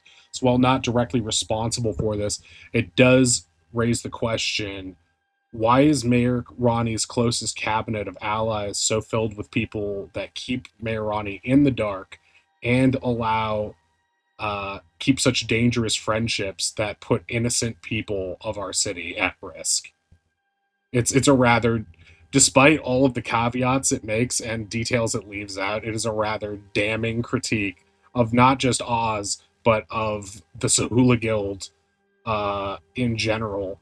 And while not damning Mayor Ronnie, paints Mayor Ronnie as a thoughtless buffoon who allows this sort of thing to happen on their watch. People in town, especially in the tavern, as you come down, all sort of look a mixture of like giddy laughter that you guys just got caught with your pants down, and sort of shame and disappointment pointed towards Mayor Ronnie for what just happened. Ronnie is furious at this totally accurate depiction of them. There's also, as you guys are paging through this way, you recognize that there's also, in the financial page, there is a discussion of what the loss of the trade ship will mean for the community. And it seems like a lot of the merchants in town are going to take a hit because a lot of very specific items, specific woods used by carpenters, specific fruits used by fruit and veg vendors, and of course the postal service are all going to take a hit because this trade route had been destroyed. Or this trade ship had been destroyed, sort of just negating its regular route, along with all of the cargo that had been yet to be offloaded, and all of its research and charts that were aboard the vessel. Overwhelmingly, you guys get the sense that there has been the honeymoon period of Mayor Ronnie's campaign is over. And now, Ronnie, you feel this sudden pressure. It was annoying that you had to make a big speech before this festival you were planning before. Now all eyes are going to be on you to have some sort of public statement about this event, and to try not to let down the people who actually believed in you. The idea of being the bird kid has also changed in the city of Jerickspawn too, as a result of this. Bird kid is now sort of synonymous with being a fraud, one who is a double crosser and a backstabber, and who gets people in trouble and doesn't care what happens. People are starting to whisper amongst the town, hey, don't double cross me. That's something the bird kid. You're acting like the bird kid right now. Some people a lot of kids especially, hold out hope that Oz is actually a good role model and not a bad guy. The first major scandal of Mayor Ronnie's career. What am I trying to say? Has happened. And you guys are 2 days out from this festival that's supposed to be symbolic of the new change you're bringing into Jerickspawn. And while this is certainly a new change, a monster attacking the harbor, I guess it's not that new. It's happened before, but it's also been happening associated with you guys. So it's hard to distance yourself from the scandal as you're seeing.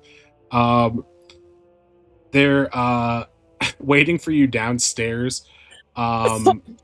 Even before you guys are having breakfast, is Yorkus, who slams the paper in front of you on the table and says to you specifically, Ronnie, we need to talk. Okay.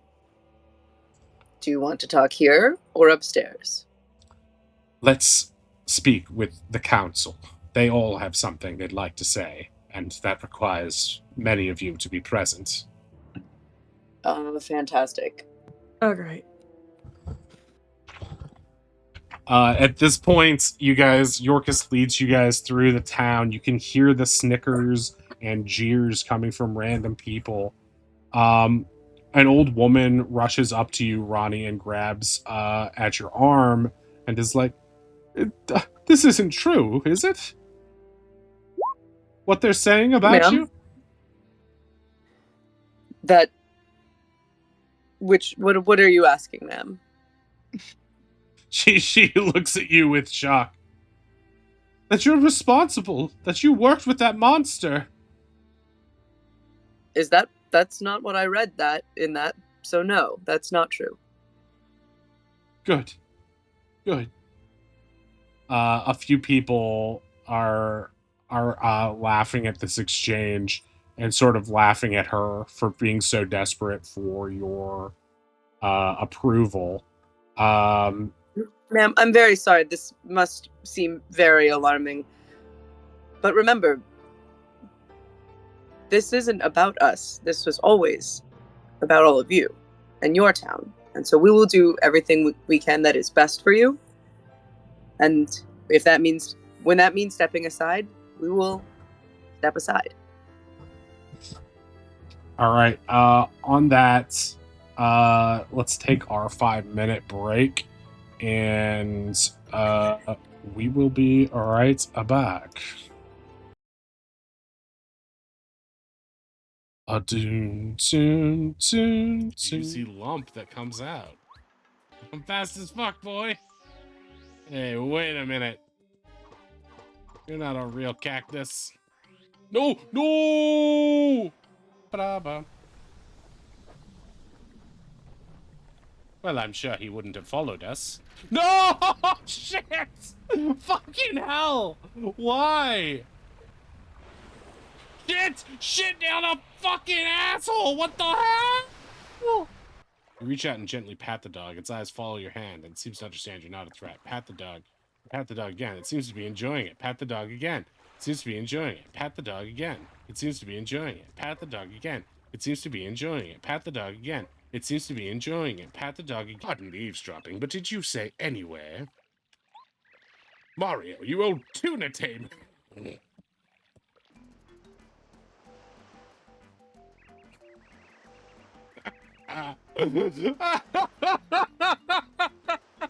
Look at what it looks like he's doing. Princess Peach, you've gotten so bold. And here I thought you were gentle and delicate, like a flower. Oh, I am delicate. I'm behaving like a delicate princess, just like the ministers taught me to. I'd love to be delicate. Gross, what is happening? Wait, do I have an Ultra Shroom or a Life Shroom on me? I do. Okay, cake mix. Wait, what? Did I just eat my cake mix?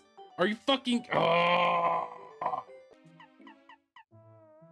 Big cookie? Chomp, smack, chomp. What? Wait, it's garbage! What? I made that specially for you, you piece of shit! You spit it out on the dirty ground? Oh! Oh, God!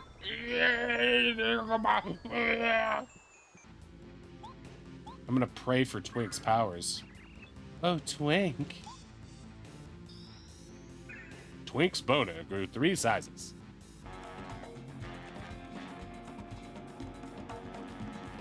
Move it or lose it, Buster. 1, 2. Oh! Easy go. God! You're the one driving, buddy. Set the bill to Homer. Oh my goodness. I'm very disappointed in you. Oh my God, I'm Austin Powersing. What is this, Superman 64 bullshit? Sensible shoe to the metal. I can't fucking see. What is happening? Bear the Shiva Starlight skin? What?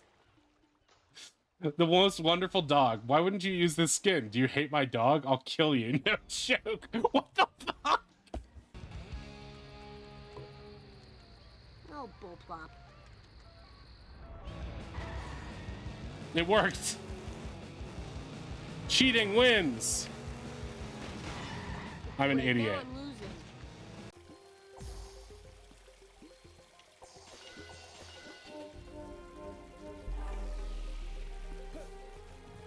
Should I jump over it like that? Or should I actually land on it so I'm not fucking idiot? Oh! How did that miss me? Oh! Wait, The car can eat cookies! Best game of the year, baby! Perfect. Just as working as intended. Funny. Fuck! What I've been doing? Are you okay? Don't you remember anything at all? Have you forgotten about the apes? Or about working with Spectre? Have you forgotten about the apes? The name's Karen. Karen Gillen. You might know me as...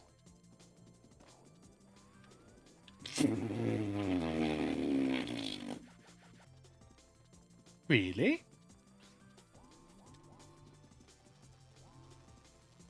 Oh, wee wee. Are you fucking... I fell through the thing. What? Human, why must I be in this detestable spot?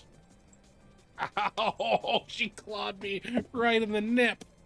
Meowth. So it was all a troll. You don't really need that.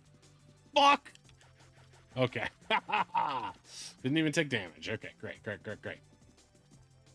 Sort of jumped through. I wonder if it's like on... Fuck! They wanted a good Sonic game for kids that like... kids could buy and be like, oh, that was really fun, but it's not too challenging.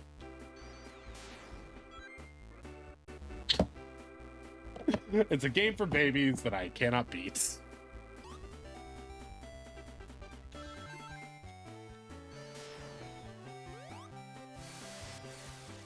He looks so scared. What? Oh, didn't get it, but Nice, you got all 8 of those too, so you can get the Nice. 8-coin star too. oh, I was supposed to go the other way around because the arrow. Oh god! Oh, yeah. Oh, No! Whoa! the wind makes a comfy ride.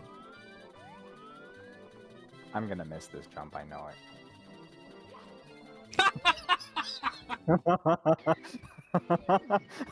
Fucking called it. This is just like the Fall Guys game. What the? I thought there was a Yes, wall it's there. exactly like a Fall Guys I game. thought there was a wall. Nice. I swear to God, if I miss, I'm gonna hit a tower. That's not a 9/11 joke. Oh my god! It's just follow me, man. Alrighty, we are back. So the old woman in the street still looks nervous, but seems sated by Ronnie's words. Some jerk in the crowd is gonna yell out, "What happens if we say something you don't like? You gonna destroy our ships?" No. And I guess they keep walking with Yorkin. You guys eventually make your way to the council. Some of the Firebeards who the council has sort of like employed as their guards close the gate behind you, and a little procession, a little group of people forms outside the gates, as if waiting to see what's going to happen. And you guys go into the mayor's manor, and inside the council is waiting for you guys. Their former exuberance and even fiery energy is sort of at a loss. Everybody just like looks up with like a mixture of anxiety and disappointment. Yorka sits down at the head of the table where he normally sits, and he's like, well, I suppose it's not my point to be in charge of morality, but I've always known you Sahooligans to be a respectable bunch. So I'm going to have to choose to believe what my heart tells me, that this was not done out of sheer frivolity. It was to some necessary end, and I would like to speak with you all on that at a later time. But for now, we have some serious issues. One, it seems that this has made an unmistakable stain on Mayor Ronnie's previously sterling record. Painting Mayor Ronnie as something of a doofus, and painting the rest of you as, well, liars and schemers, at best. Well, I guess except for Kel, who they still don't really have a strong opinion of. So that works in your At favor this in point, this I'll case. take it. He holds up a picture in the newspaper that says what they've done is there's a follow-up article that's like who's who amongst Mayor Ronnie's team, and it's got like a portrait of each of you, and it looks like everybody's labeled based on their alignment charts. It seems to suggest that both Wei and Finn are chaotic evil. Ha! And that Well, that Oz is chaotic neutral, and that Kel is a true neutral, having no specific. is this just like allegiance either way. tiefling stereotyping? Because that feels like what that is. Just Kel like a picture before you add like it's just an egg. Yeah, it's a blank profile picture. Yeah, it's an unrelated picture of an elk that they found from some book. It's like you know when you look up a D&D creature online to see what they look like, it's like the one verbal generic picture that they have.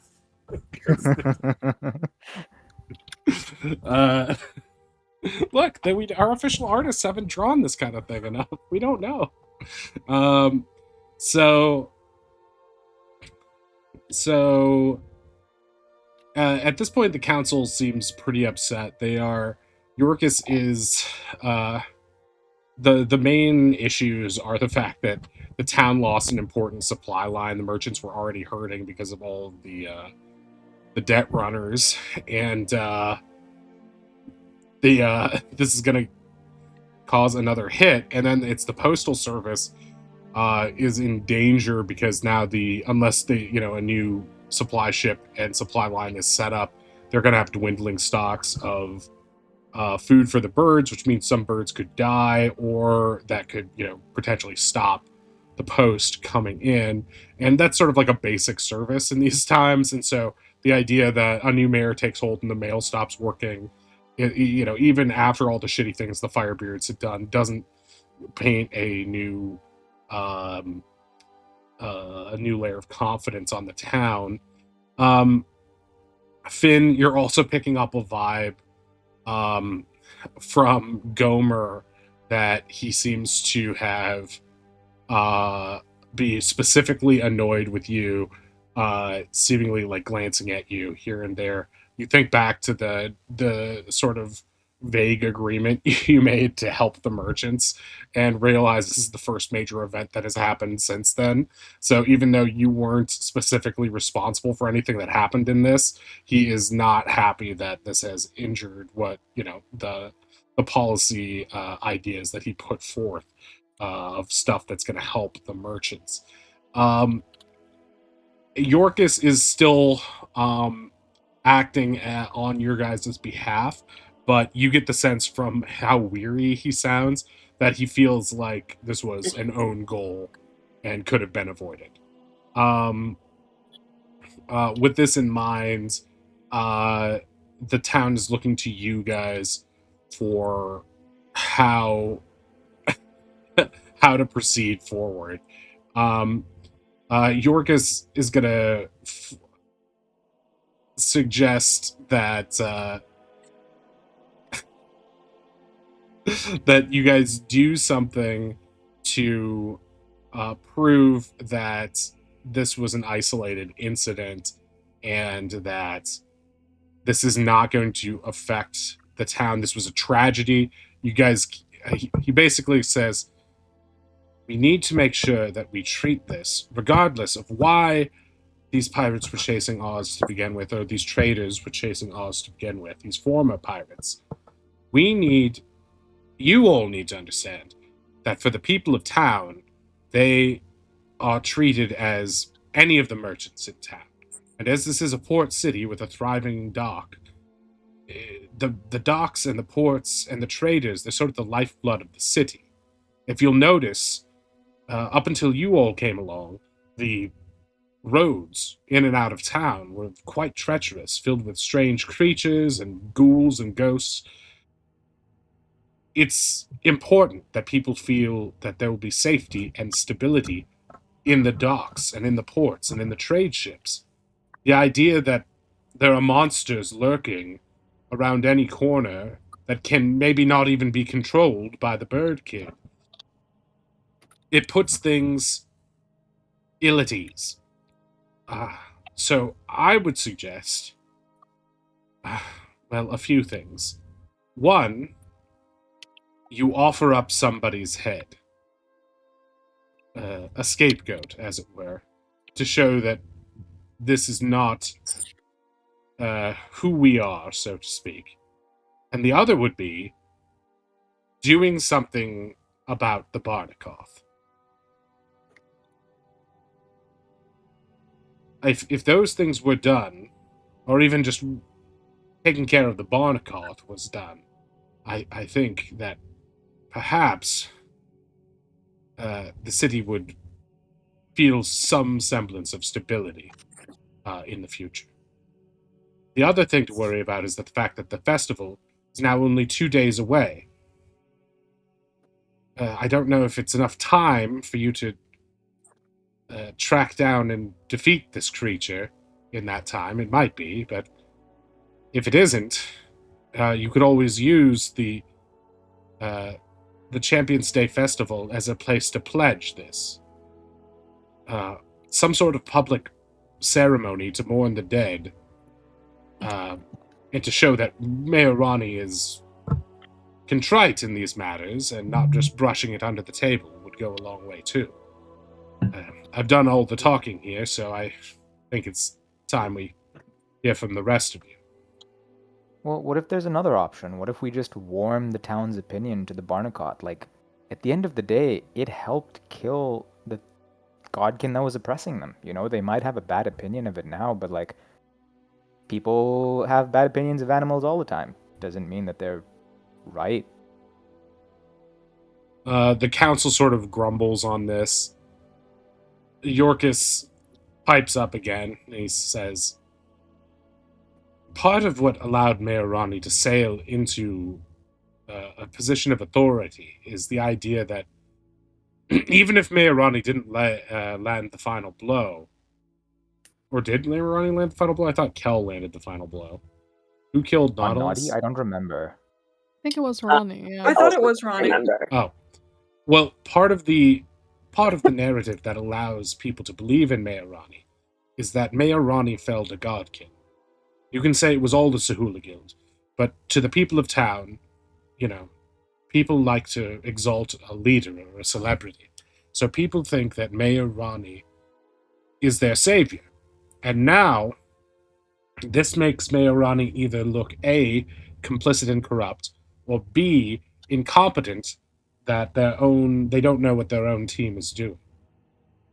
I think right now the Barnakoff is so associated with the tragedy at the docks, and yes, it is being treated as a tragedy. Many of the people and traders in town are former pirates, or have relatives, or are children of former pirates. Piracy is not frowned upon in this city. Theft and betrayal are common, but the newspaper article didn't make any indication of why Oz was being chased. I'm still not clear on that myself. I don't know what caused this whole thing, but all I know is what was written, since we haven't spoken about this privately, but the idea that, I don't know. I think it would be hard to say. Consider it was the poison ape. If the poison ape helped fight Naughty, but then it killed someone afterwards, I don't think it would just be breaking even. I think people would be still upset at the thing and want it gone. They're already scared of sea creatures, and now there's here one. They've seen it twice now, lurking. And now, just the implication that it could have been controlled previously, but those shackles are off now, and it does what it pleases, which is what the article seemed to imply, means another attack could happen.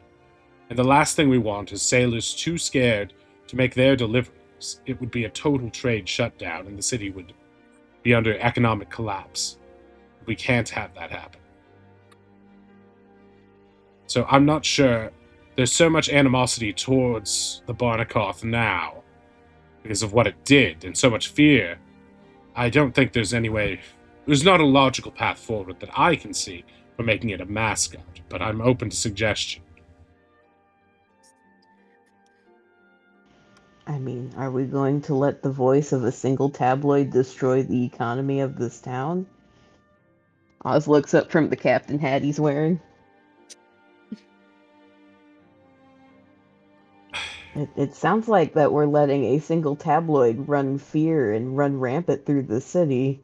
We need to do something to sort of quell, like, hey, this is just one person's voice. He wasn't even there. Oz, I would recommend that you strike a note of contrition as opposed to, hey, this wasn't even really that bad. Because I don't think you're going to win many supporters that way. And call it a tabloid all you want, Oz's but point, though. This is the central newspaper in town. It's the only newspaper in town. People trust it. I don't think it's not just a puff piece, is it? There's truth to what was in there, wasn't it? Are you saying it's all a lie? I Well, mean, I basing was some attacked of and your chased by argument- pirates out to sea, and then a Barnakoth, destroyed their ship while I Yeah. ran away in a little invincible ball. The truth isn't contagious. It doesn't magically make whatever else was in that paper true. Sure, there are nuggets, but they're framed in ways that paint Oz as a significantly worse person than he actually is.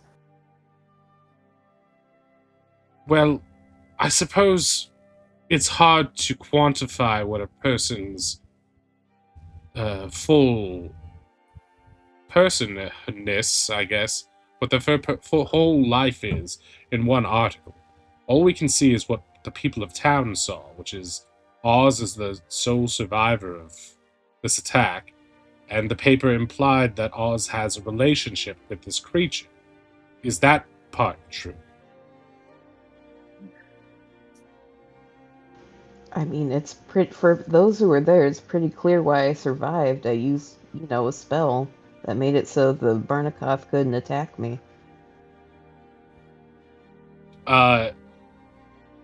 At this point, Gomer, the guy in charge of the Seafair Bazaar, is going to slap his hands on the table and be like, "That's a dodge. Do you have some sort of control over that creature or not?" I mean, who can control a Barnakoth? He was just there. Make a deception I think check. that's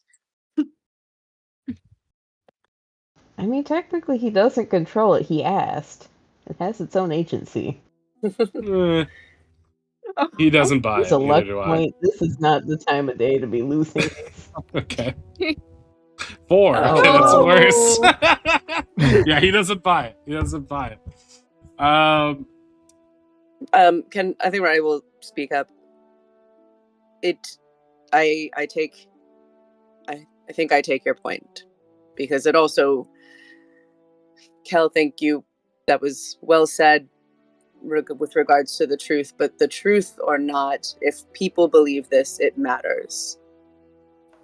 So I think it is just that we attempt to resolve the issue of the Barnakoth and make sure that it does not trouble Jeraxman again.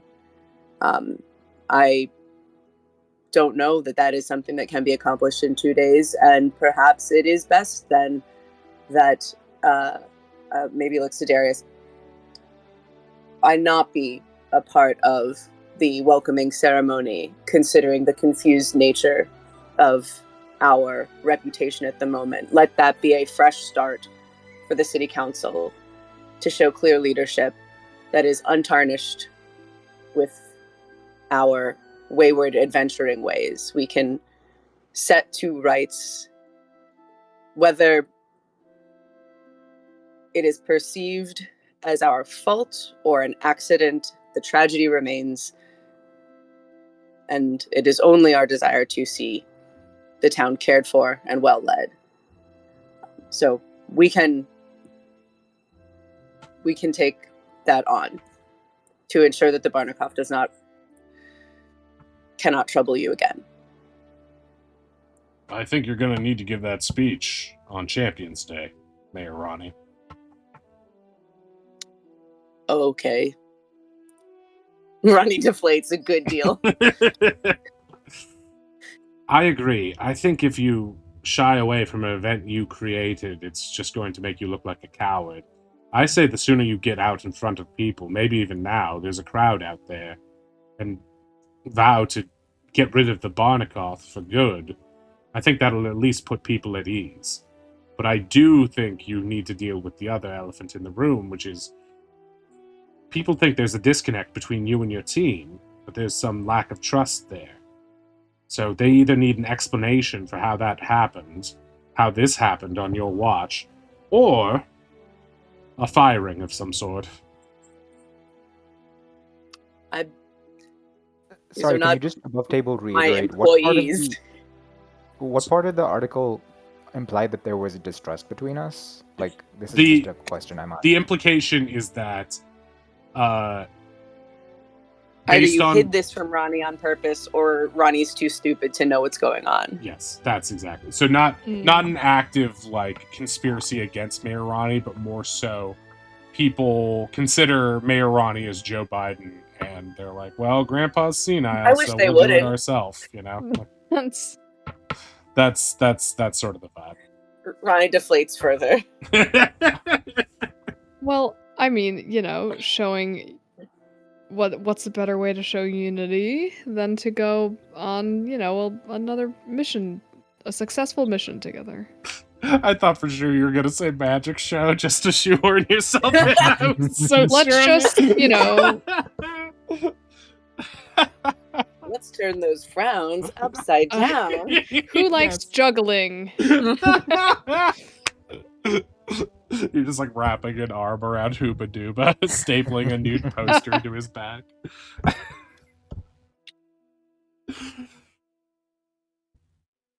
Well, perhaps we stop worrying about our public appearance for a second and worry more about filling the gap in the merchants.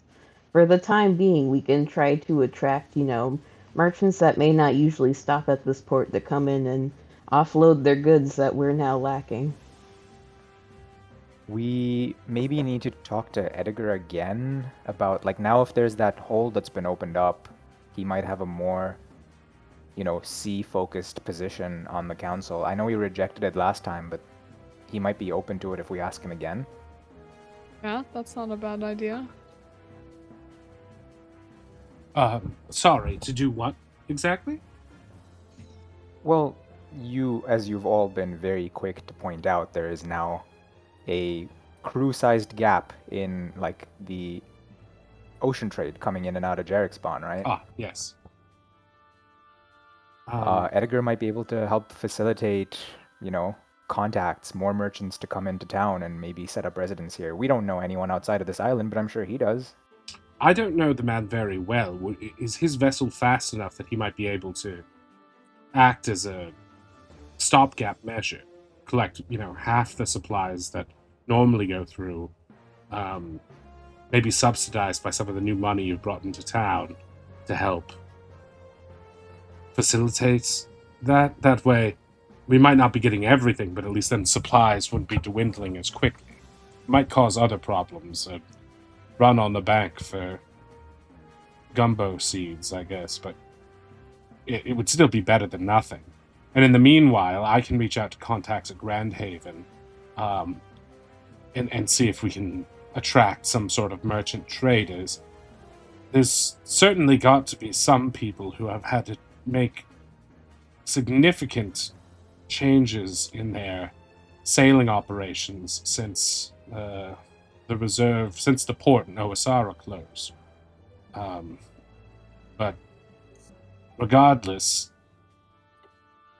we do have some options there, and I think Oz is right. Finding practical solutions to the problems in front of us will allow us to smooth things over quickly.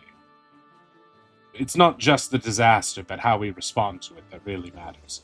So I think, solemn, contrite, we hold something either tonight or tomorrow to commemorate those lives that were lost, and then public pledge to prevent it from ever happening again by taking down the Barnakoff.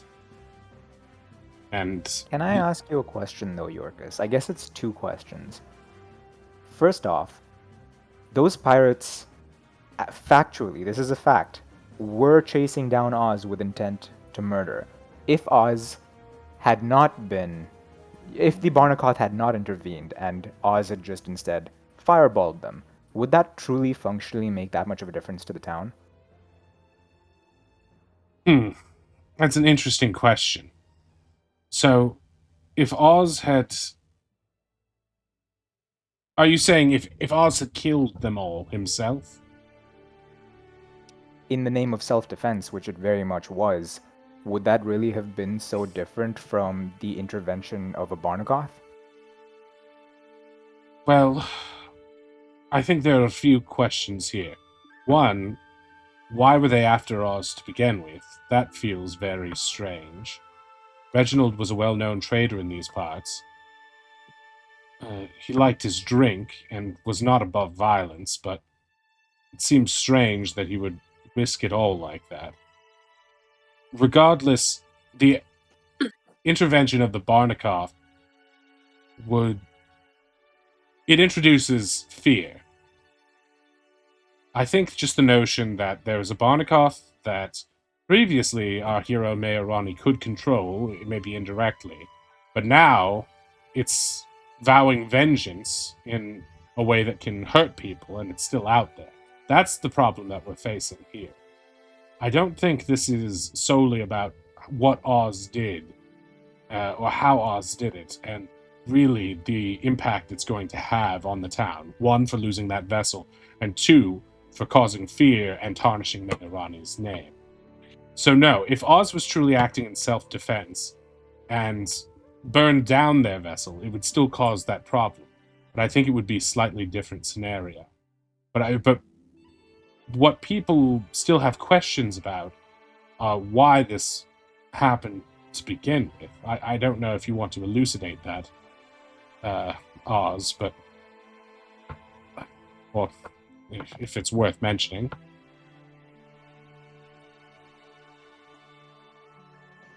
I mean, I was chatting with him. He and his crew had been drinking. I apparently said something to set it off, and they chased after Oz into the harbor.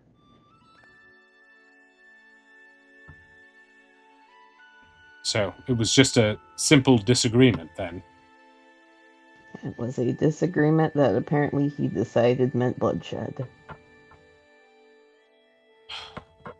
All right, well, in that case, it's your word against a dead man's, so...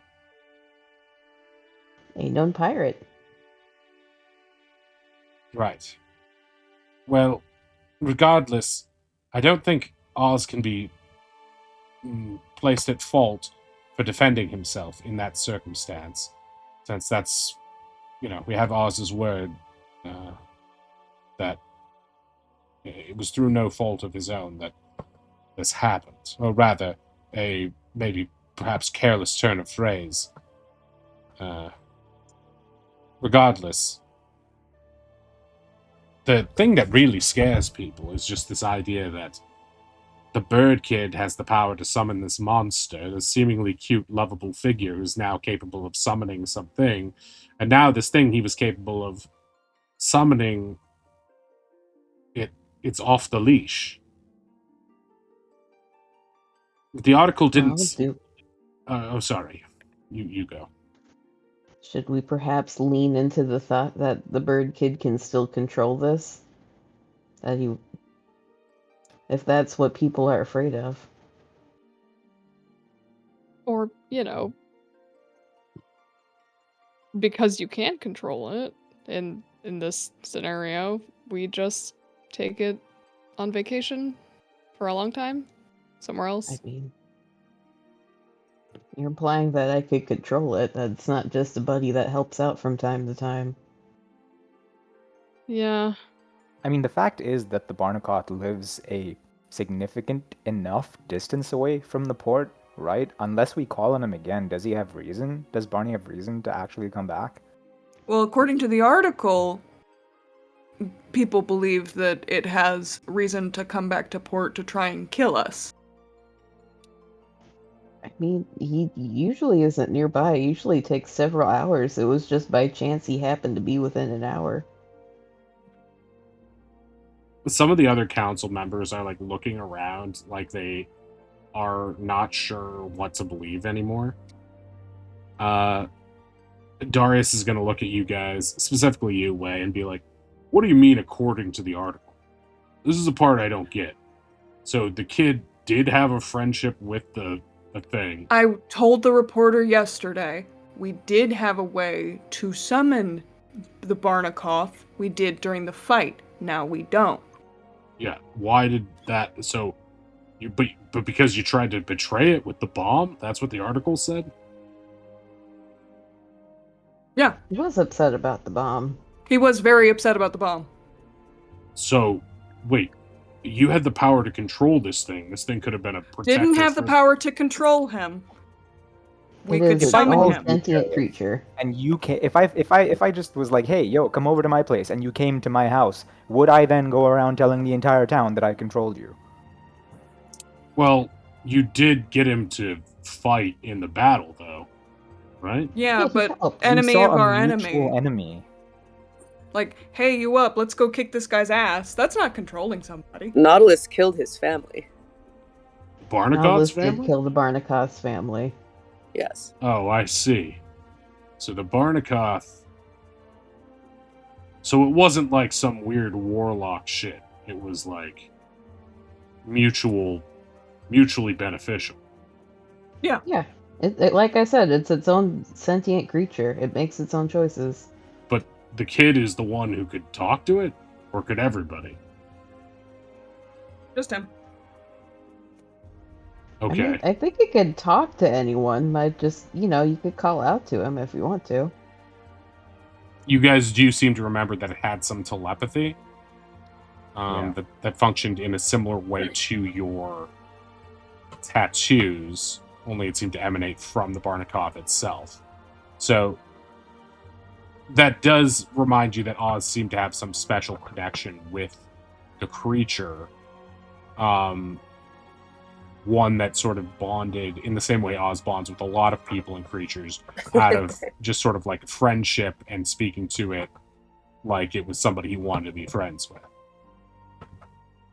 You're not sure exactly how to explain that to town, but you can see Darius mulling this over. So, wait, so what made the creature want to bond with the bird kid? Look at him. Fear charisma. That's Oz just in the Oz. captain's hat is unusually calm with all these eyes staring at him. Oz, Ronnie make a charisma looks roll, please. exactly. Ronnie looks exactly how they feel, which is I have never understood the bird kid thing, but it keeps happening. And don't forget that +4. It's a straight roll, so there's not going to be a +4 on it. But Darius looks at him up and down and is like, "Oh yeah, he's pretty charismatic, I guess. It's just weird. It's not some magic thing. It's just, well, I think it really is Creatures just respect, weird. and they show me respect in return. well, I guess my question is, so when the Barnacoth came to town, he swore revenge on what? The town as a whole? Or on... Sahooligans. Specifically us. Um, Yeah. Oz is looking at the party like, are we sure this is the narrative we want to go with? I think we're in too deep. I think we're in too deep at this point. Are we sure that that part wasn't made up by the tabloid? No, that was made up by me. No, but I'm saying the official narrative. Wait, our did you say that out official loud, stance. Way? No, that's a me above table. Oh, okay. Okay, this was in character. Oh. Oh, I will tattoo him just... It was me. I thought it would be lighten the load a little. I think this has heavied the load because now everyone's afraid. Well, yeah, I know that now.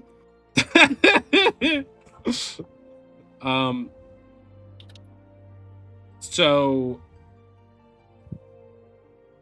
at this point they are sort of mulling this over. A bunch of them still have questions about it, and it seems weird. Yorkus is picking up on that vibe and trying to keep the table from, or the council from becoming, a little bit cannibalistic. And they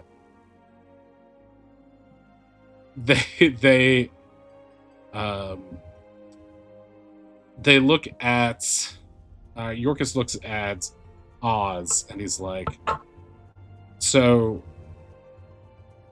let's just be clear, since all of us has been tasked with running this town, Oz is the founder of your new Sahula Guild, which has a vested interest in the town's function.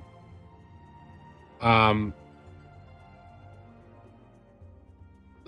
Barnacoth, when it came back for revenge, if the paper is to be believed, that means that it was trying to kill Oz, right?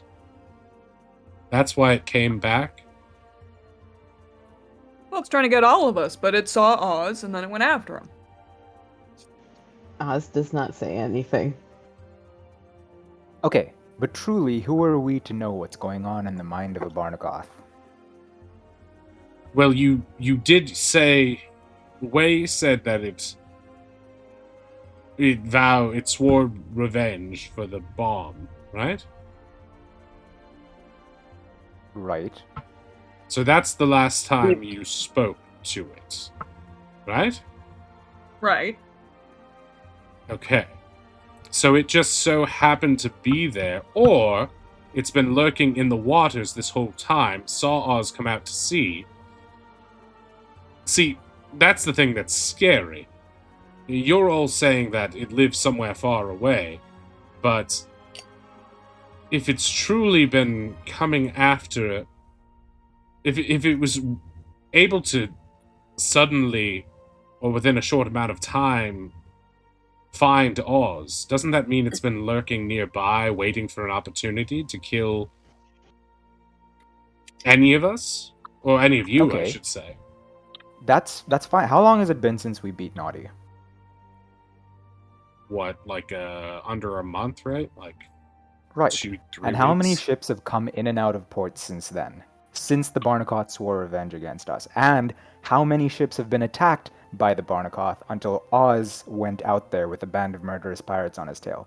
The town is clearly safe as long as we stay away from the water. It's not like this grand imposing threat that, it could Yeah. come in and destroy everything at any time it wanted. It was just wrong place, wrong time for us, and we're already going to be taking care of the Barnacoth, so this won't even be a problem in a week.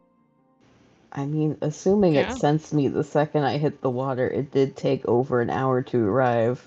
And I feel like the obvious solution is I just don't go back on the water in this town. Our next destination is Oasara. There's nothing further away from the ocean. Well, aren't we going to our house? We have Well, a that's house. also Yeah. kind of the opposite way. We have to check on the renovations. But Well, also, definitely should. Agreed. We also will commit to you all here and can share with the town if you think it important. I have an idea. If, what people believe is that it's just going after me, just ban me from the docks. I don't go out on the water, people aren't scared the Barnacoth is going to attack, and I don't have to get my feathers wet. those things can climb on land, can't they?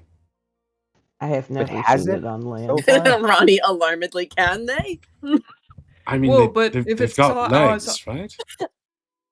right? But it saw Oz in the water, which is its like Yeah. natural hunting habitat. Right. If it has no reason to assume we're in town, we should be fine. We follow the line of events. It only attacks when people are in the water. If I'm on land, then everyone's safe. So what I'm hearing is we just need to reassure everyone that they're not in danger. It's just like an us problem. I mean, just post big signs at the dock, Bird Kid banned, and we're good. I mean, it seems like the thing that would reassure them the most is if Mayor Ronnie threw that thing's head in the center of town. That's Oz's eye twitches a unnecessary little bit, but he says nothing. and unlikely that we would be able to bring a trophy back. I mean, I quickly message everyone like, hey, wait a second. What about that thing that kinda like the ghost ship that we sank? What if we cut off that thing's head and we brought it back to town? That works too. How big is a Barnacle head? Ronnie's just gonna Pretty message. big. I think we should promise as few trophies as possible. Or what if we Fair. just No this is reason- also It's in the totally message. reasonable to be like, if we kill it, it will sink to the ocean floor, and we don't have the ability to get its head. It's fine. Or, also within the message, what if we just bring back that treasure that it kept talking about? As like a Oh, they would We- like that. we did it, and then Oh, also yeah. here's money for a new boat, maybe? Wasn't ooh, They would. that- He did say he had a ton of gold for us, just whenever. Oh yeah. This That's whole right. time, also, anytime we're doing tattoo talk, Ronnie is like steepling their fingers and looking so serious and tensing, just so that it doesn't look weird when people fall silent. They're so deep in thought, which they in fact are, but also they're This is what I'm picturing. I just put it in the group, in the Wrath of the Godkin chat. Perfect. Okay, I think that's the plan Mhm. then, right? Get Barney gold and then come back with treasure for everybody. I mean, are we friendship tattoo right now? Yeah. That should be friendship tattoo. Yeah. Yes. Okay. I mean, we just tell people we dealt with it, took its treasure, but we also discovered that it isn't, there's more of them out there, so people don't question when they see Barney. Yeah, people don't know that Barney's the last Barney, right? And this is Yeah. tattoo. I mean, we That's- know his family got killed. We don't know if the entire species is wiped out. That's true. yeah. But the town doesn't know that. So I just want to be clear. Barnikov has helped both our party and myself and spared us. We Oh, owe yeah. it to not We're not actually killing harm it. this Oh yeah, creature. Oh fuck oh no. no. in tattoo, Yeah. Ronnie's like, We're we definitely certainly not. don't want to kill him, and I don't think we can. We also don't want to inspire people to go out and attack these things. We No, need to we don't. impress of how difficult and unnecessary that is. Well, until they kill a godkin, maybe they shouldn't try to do what we do, not what we say. Do what we say, not what we do. Look, they want us to. I'll say this out loud. You want us to kill it. If we go out as a certified animal expert, if we go out there and we threaten its territory directly and we fail, which is a very high possibility, the chances of it coming back to destroy the entire town are very high. If you're worried about that now, just wait until later. Look, I'm not telling you what I think you should do logically. I know you're a logical person, so am I. I'm saying everyone's scared of a monster attack. You know what makes them feel better? Seeing the dead monster, or at least believing in their hearts that the monster is dead. If you have some clever scheme to make it seem like the monster is dead, and you can assure all of us here that the monster will never, ever trouble us again, that's great. And that would be the same thing, ostensibly, in practice. But if you promise me that, and the monster does come back, and does affect the people of town, does make landfall, then that's a pretty big mistake. That's all I'm trying to say. Okay. I mean, we Going can handle that. to take care of it. Yeah. We got you, Yorkus. She fist bumps. He begrudgingly does. It's a very weak fist bump. I do think that, well, I don't want to know what you're planning, to be honest, at this point. I'm just going to assume the worst. But those are the two, well, the three issues we have. We have to make sure that the town is never harmed by the Barnacoth again, one way or another, and convince them that the Barnacoth is no longer a threat. And two, we need to prove to the people of town, well, we need to explain to them how any of this could have happened without Mayor Ronnie's knowledge, and explain that how it really happened at all. Because regardless, it sort of feels like, I'm sure to some people, that, you know, if this thing could have attacked anyone at any point, you know, anytime you've been in town since then, it's been perhaps a liability. And of course, the festival. I'm sure it will be a quite cheery affair.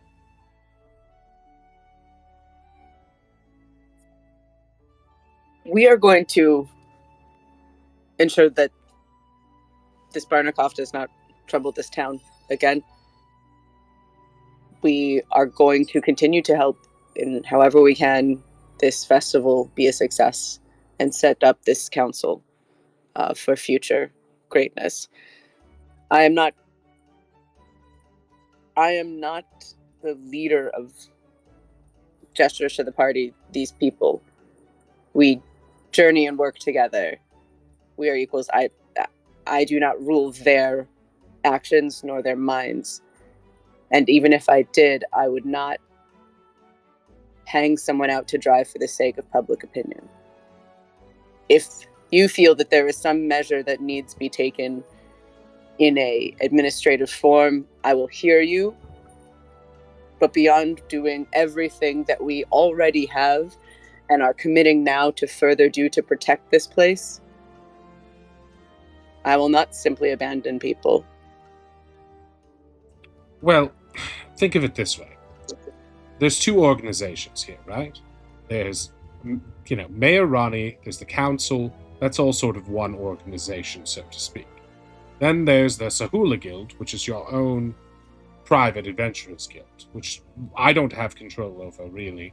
And you don't, we're friends and we can coordinate. Oh, would it be appropriate for me? I think perhaps my speech, Ronnie starts getting excited. Perhaps my speech, I can formally step aside as mayor to pursue our guild, and therefore we will no longer have a conflict of interest, and it will be my head that rolls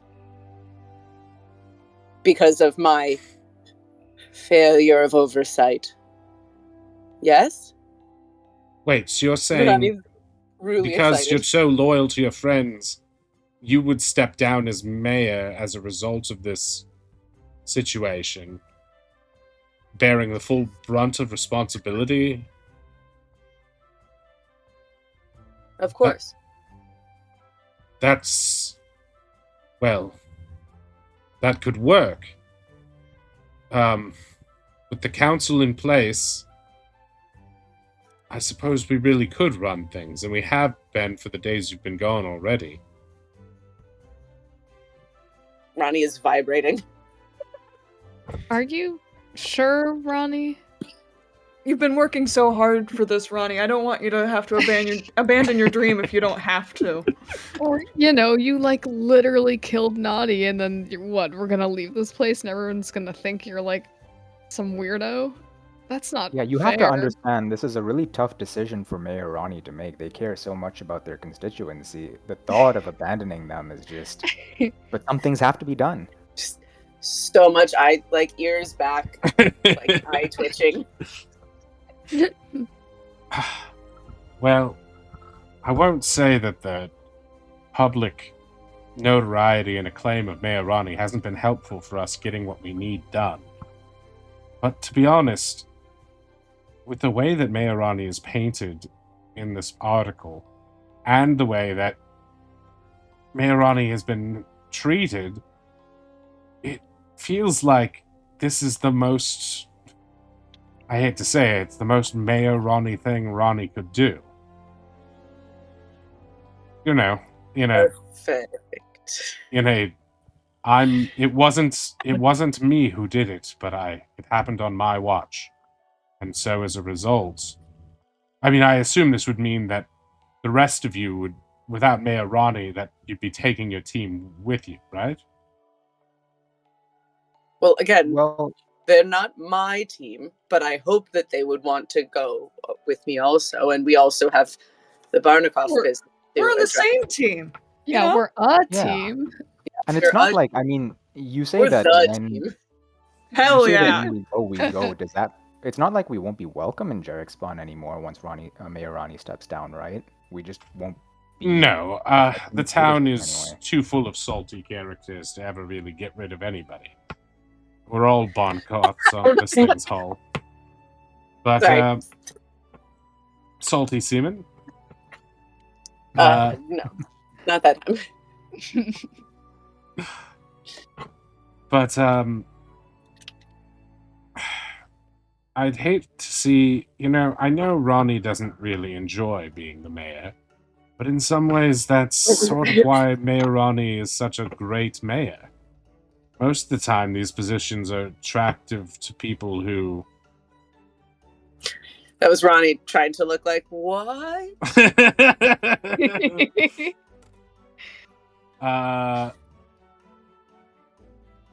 Narcissists, egomaniacs like Nautilus or Scorch. That's fine. I'm sure that this council is more than capable of coming up with an appropriate term limit.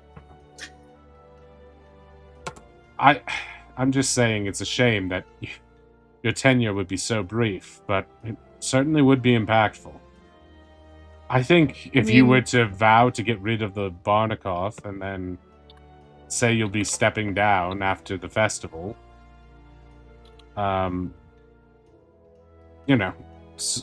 if you went out there now and said, this tragedy should have never happened, but it happened on my watch, regardless of who started this fight or who on my team said or what, it was my team, and I take full responsibility for that. But we're going to have a memorial service for those lives who were lost, and after the festival, I vow to make sure that this Barnakoff never troubles this town again. And I will be stepping down as mayor, both for my contrition in such matters and to spend time tracking down and fighting this creature. Something like that, I think, would go a long way. Now, today, or at the festival? It's your choice, but I know, I can see out the window there are people already massing at the gates. You might as well give them a crumb of that, if not the whole. Honestly, it I might be nice to get a break from the city. What if we just gave this speech, went off on the Barnakoff hunt, and then we had Champions Day to kind of just take our victory lap, and then we dip. Yeah. Then they get their bloodlust, points to Darius. No Barnakoff. Ronnie's not mayor anymore. Still contrite. No downsides. I will say that, and I say this to you specifically, Way, and perhaps slightly to Finn as well.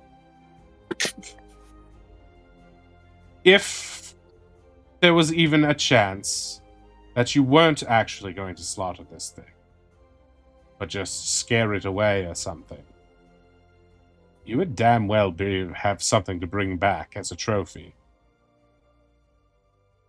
Something. Don't worry. Obviously. Yeah. Do you think we wouldn't think of that? Something impressive. I know how dead I know how dead things work, thank you. Well, I would hate to paint any of you as people who don't think through their actions. And with that, Mayor Ronnie and your team, it's been a strange and wonderful tenure, but I think, I suppose, this council will have to take it from here.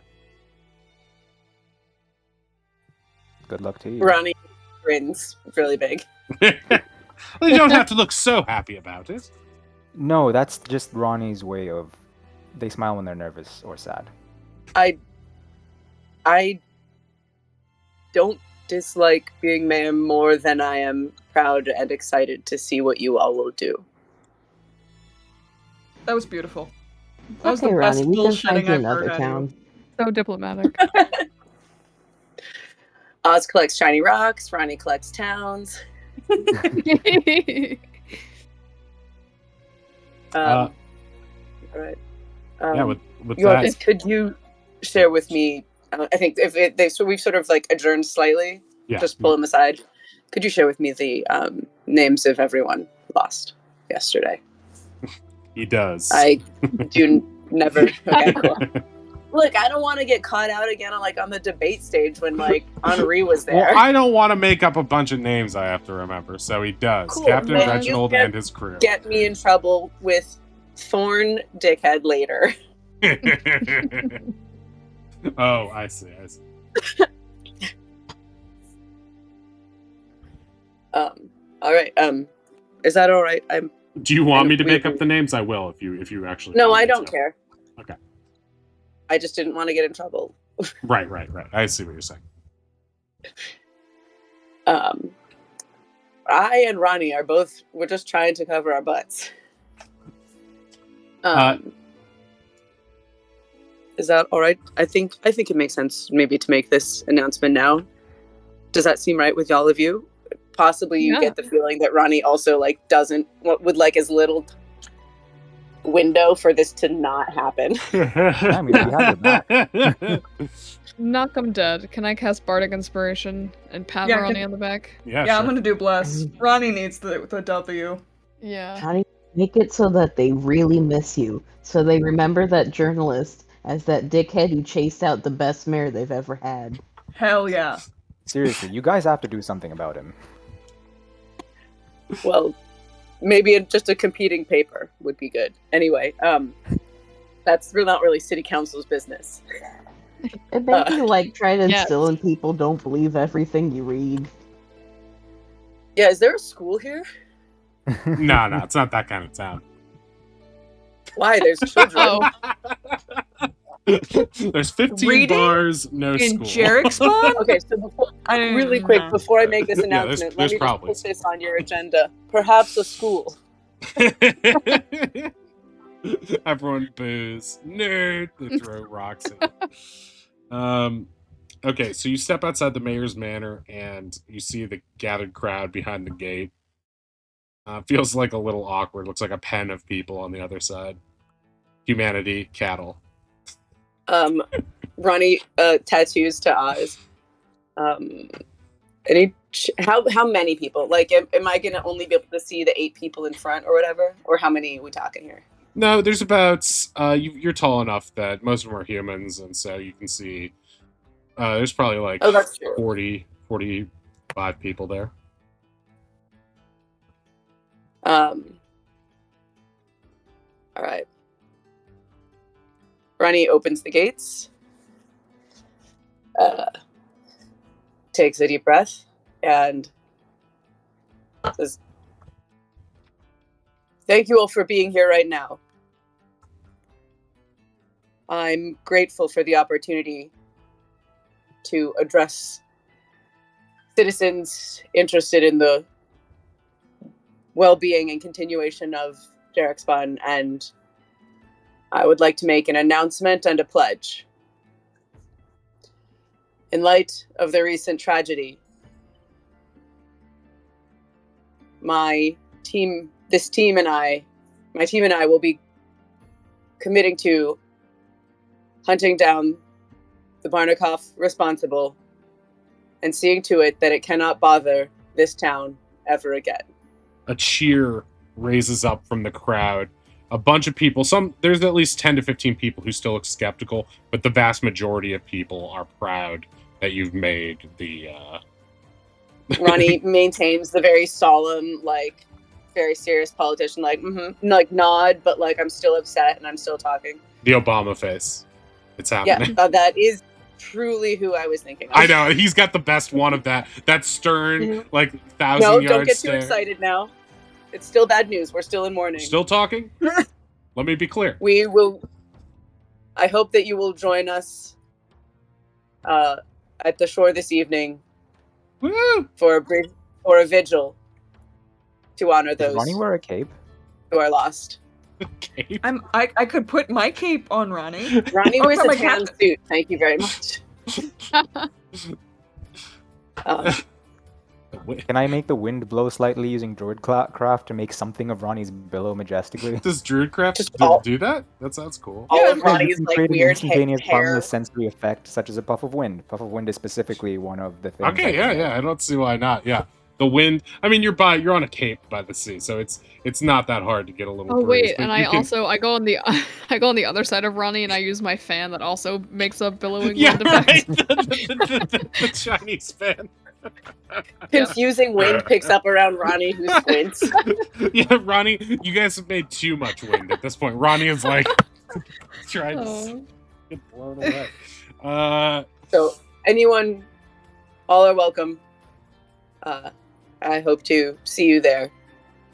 Wait, I'm And sorry, I missed finally- the memorial service part. So you guys are having Oh, just that we'll be having having a wedding. vigil at the shore tonight. Okay, gotcha. Okay, they seem sated by that. So you're not announcing the No, other thing though. I'm still making the Obama face. Okay. And finally, I look forward to continuing to work with your city council to see a successful Champions Day festival here in 2 days. But I will no longer be doing so as your mayor. A I take gasp full happens. responsibility for the tragedy that occurred during my tenure, and I recognize that Jerixman needs and deserves leadership that gestures behind to the city council, to city hall now, that your city hall will provide.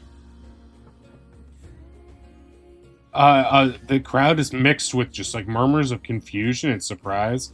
You now see the journalist in the front row, Thorn. He's been taking notes on this, and even his eyes widen. He starts scribbling fervently.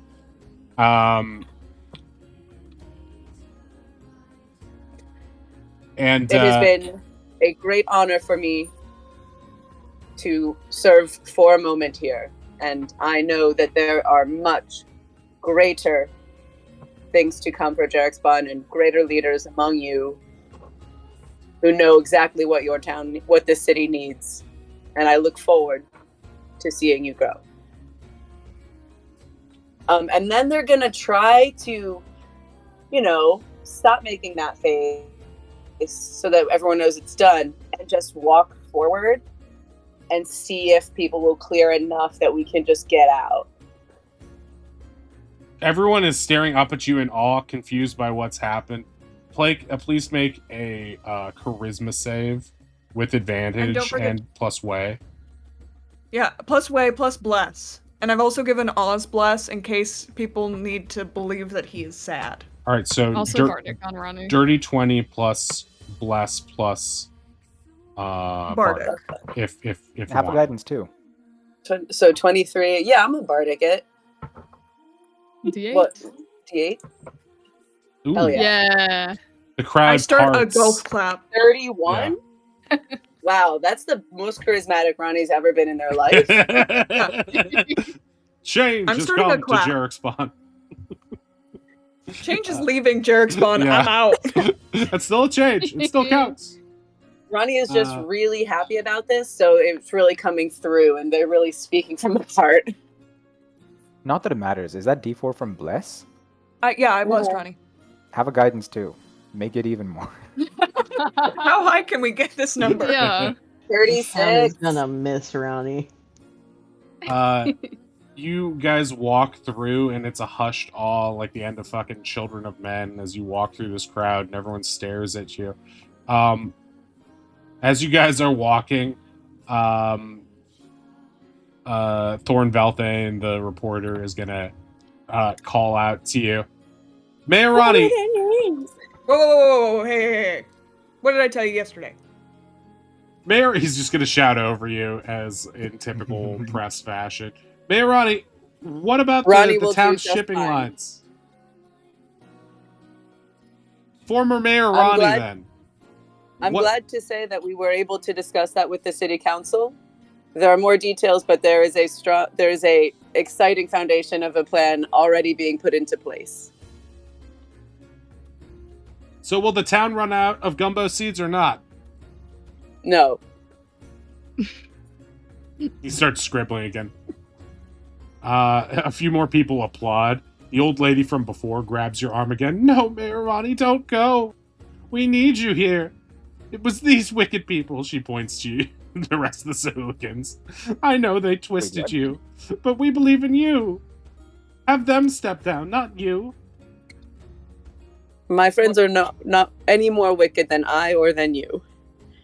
And you don't need me here. You only need yourselves. Make a persuasion roll with advantage. Oh, no, I used up all my stuff. You still have. I can give you another guidance. That's true, but that was a natural 20. That's funny. She looks up. She suddenly, it feels like she grew 6 inches. She's her posture. She's about to run for mayor? She's like, maybe there's a Mayor Ronnie in all of us. People start applauding for her for saying this.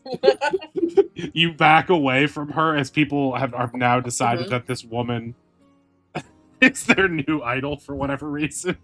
You're not sure if this is a momentary thing, but it gives you the perfect smoke screen to evade and Yep. get back I to do the so. Ronnie looks like the female protagonist at the end of a rom-com where she realizes nothing's ending.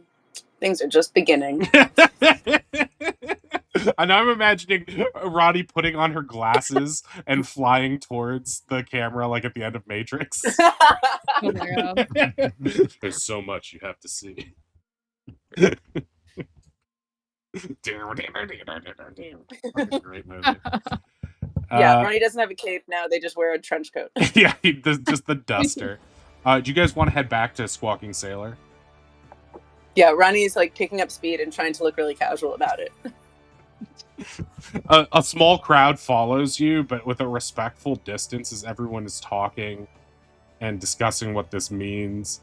But they seem to give you guys space, almost in like, just like a hushed awe of how well you handled this situation. Is there anything else you guys want to do in the meantime, or do you want to jump ahead to a quick RP of the memorial service thing? Should we... I'm assuming that what's gonna happen next, and I'm talking to the rest of the party, not to our DM and dictating for everybody. I'm assuming we're just gonna go straight, like, do the vigil, do the Barnacoth, come back Champions Day, fucking dip. Should we get the eye now and retrieve the bird now? Oh yeah.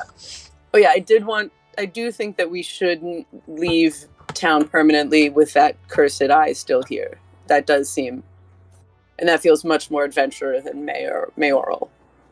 So I feel better now About the eye. about Wait, so you- getting it. Oh, and about not bringing making it, a okay. city problem, just getting it out of town. Mayor Ronnie stops cursed relic. Could be good pop piece. Yeah. I'm down with this plan. All right, I of Havrax, Captain. So you want to do bird hunt now or vigil first? Or no, wait, I'm sorry, cursed object. You want to do Eye of Havrax, grab Or and looked at a bird. I mean, what time is it? We went there like first thing in the morning. We've got all day. I said the vigil's at evening. I guess we need to get it set up. I will grab some candles when I'm at the bazaar.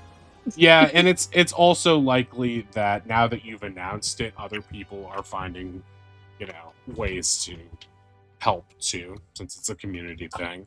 So you probably won't have to set up as much as you think you will. You're probably just saying a few words and being there will probably go a long way. But yeah, if you guys want to go to see Lone Eye at the jeweler's and negotiate the Would deal. love to see Lone Eye. And, I would love someone who isn't me to negotiate. I will be there. What was the previous price I quoted you on for it?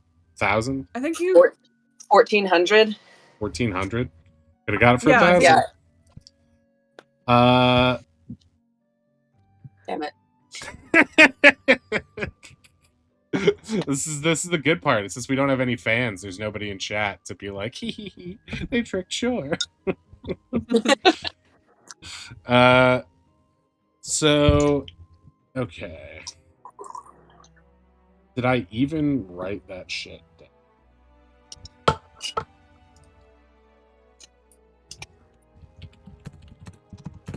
So much of these past few sessions have been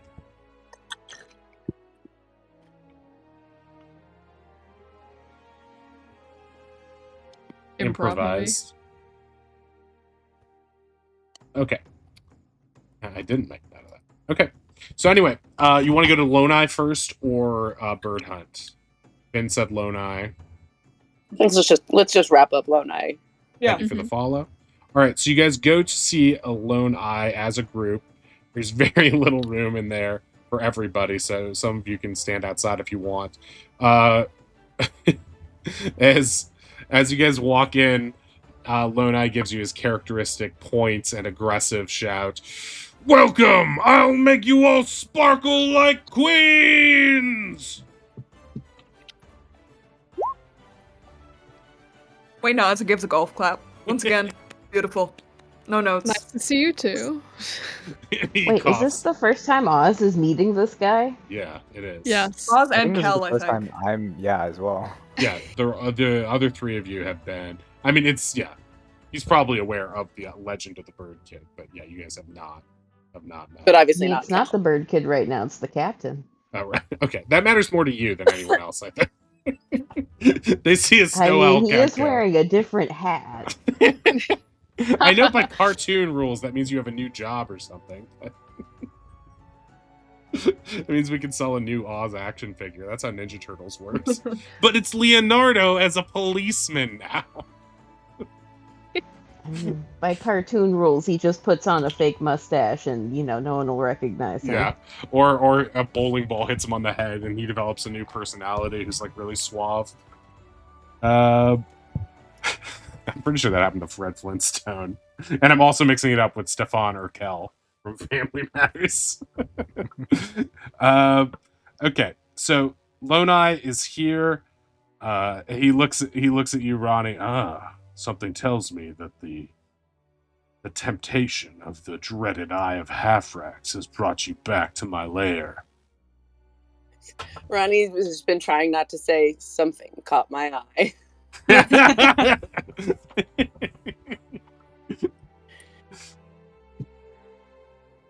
But you don't say that, correct?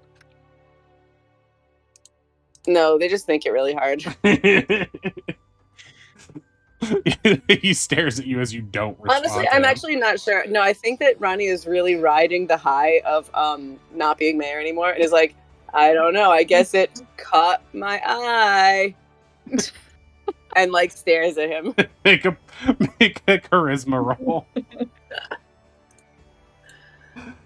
Great. You've Doing a got lot this. of talking right now. Oh. If only that had been. That would have been a natural 20 with advantage, but it was not. It was a 7. He like looks at Nope. you, and all life drains from his face. Oh, the puns. And the one thing that's even worse than life in the cult. Wait, has this been within a minute of Ronnie doing the speech? Because if so, bless still applies. No, it's not. I And think you guidance. guys stopped back at Yeah. the inn, probably to Well, guidance should decompress. still be something I can toss up whenever, right? Correct. Yeah, it's a cantrip. By, I mean, if you saw this coming, like if you're like, I know Ronnie's about to say some stupid shit.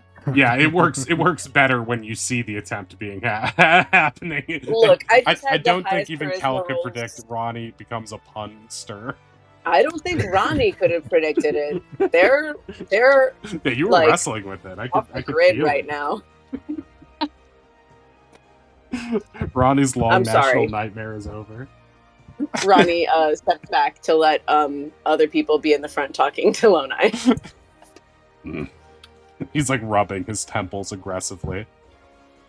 So you good? I can heal that. No, it's You look fine. like a really okay. My dad So what's up used with to the make gem? puns. Oh. So, you too are interested in the cursed eye of Havdrax. Did I mention it's cursed? Super cursed. Might have come up, yeah. He goes over and unlocks the small stand that seems to be vibrating slightly as he gets close. He gets a cloth and he takes it out. It glistens. It looks like a ruby with like a cat's eye slit down the center of it, but not in the facets of the jewel itself. Just like an interior, like a discoloration that makes it look like a cat's eye. He holds it up. Look upon it and know the true meaning of terror. It's a gem. Spooky. So It's very- so what's up? This Kinda you're offering. You're trying to sell this. Yep, it's pretty valuable. The entire cult was built around it. Well, not just it, but it was our central, what do you call it? Like symbol of faith. Okay. So what's up? What's the curse? Well, for one thing, it likes to move around on its own. Okay. I feel like there's something to do with Havrax where it's like, man, I don't know. I never paid attention in church, but the main thing I know is that Havrax's bodies have to be, body parts have to be reassembled so that he can have dark reunion with the world and, conquer everything and do bad stuff. Kinky. For some reason, as he's reciting this, he no longer seems like an adult man, but back in a 12-year-old, like, reciting whatever dumb stuff he learned at school that Our day. God is an awesome. Yeah, exactly. He's reciting Sunday school to you, basically. Our eye is an awesome eye. He It sees glows. from heaven up. everything you do.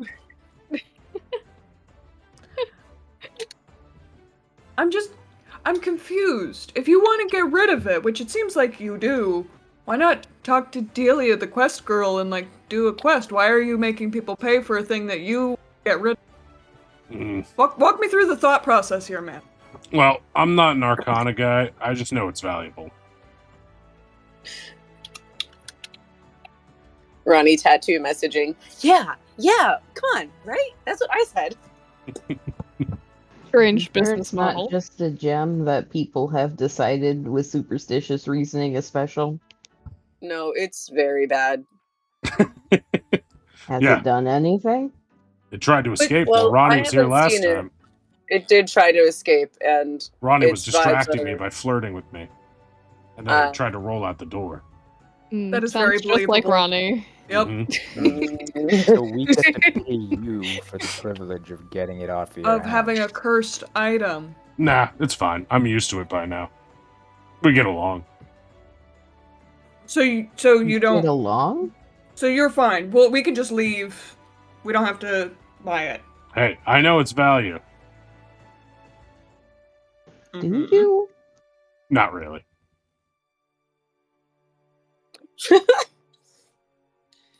I mean, can I just trade you one shiny stone for that shiny stone? No way. I know it's better than normal stones. Normal stones don't move and they don't start cults But it's around them. cursed. Right, but we don't And know you how say that bad your the cult- curse is. I mean, business is still booming. Right.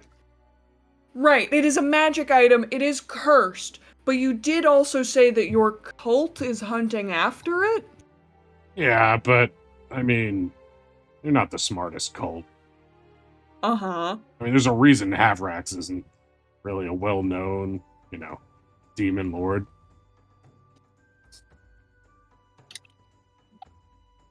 And how many How about- people have you offered this gem to? It seems like you've had it since you've been in town. How long have you been in town?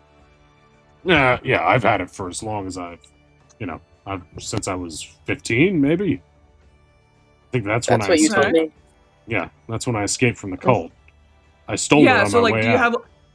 have a lot of interest for it?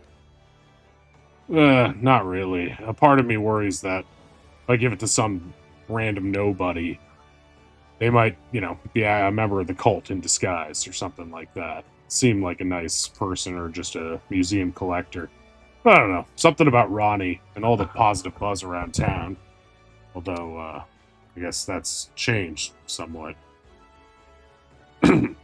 Well, Oh, dang. I'm just saying, nothing about Ronnie made it seem like to me that Ronnie had any ill intent. I guess I should be more worried about that one, huh? He points to Oz and laughs. So sorry. Just, people talk. Hey, Oz makes no comment. that's not appropriate, dude. Sorry. Come on, man. How do you feel about 500 gold? And I'll give you a shout out during my next show. Oh, and can we also throw in the nightstand that it can't walk away from? Oh. Seems necessary. Well, I mean, that's kind of enchanted. That's what keeps it safe. Exactly. So we do need that. Just wanted to throw that out there. Okay. 2,000 gold for the stand and the gem. All right, gang, What pack it about up. We're leaving. 500 Well, gold and 1 copper piece. If I could, do Kel will people stay know here you're all keeping day. this incredibly dangerous cursed object in this very public space? Nah, they trust Yeah, me. actually, do you have a permit for that? Wow, are you really trying to flex on me after you guys all got your asses handed to you in the press? That's pretty lame. He packs it up and puts it away. Maybe the stories are true. Mayor Ronnie's noble, but those that work for Mayor Ronnie, whew, not very trustworthy. Nobody works for me. 500 gold Why and 2 did you guys copper like pieces. this guy again? I mean, he's great when it comes to fashion. Look at the ring. Look at these rings. He holds up a jewelry box full of rings, and I've got more. Yeah, well, Waze like specifically took off the ring that he has been wearing, just shows it to Oz. Like, look at this. It's good craftsmanship. I'm I the mean, best it's of a what I ring. do. In town, anyway.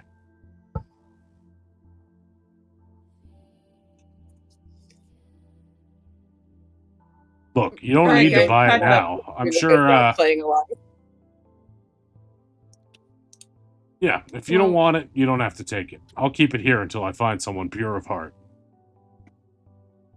Pure of In heart Jarek's and spawn. heavy of wallet. Like what? Pure of heart and Jarek spawn. It's a long shot, but we got Mayor Ronnie. Maybe we'll get someone else, too. You do know that Mayor Ronnie just resigned, right? What? And we're leaving in 3 days. Resign? Mhm. Why? Oh, all that stuff in the paper? Yeah, the jackass who wrote the article.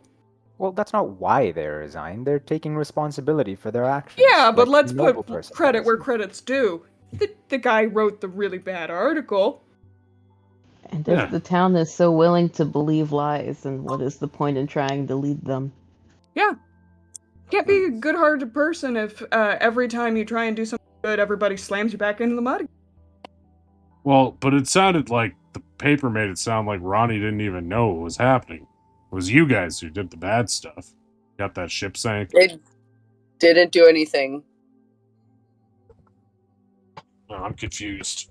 Well, maybe it's for the I am best you too. don't have this I have Havrax thing. With all those dark-hearted individuals around, it'd probably get corrupted.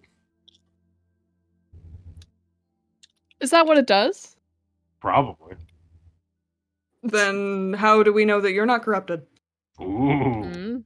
I'm corrupted by capitalism. The worst sin there is.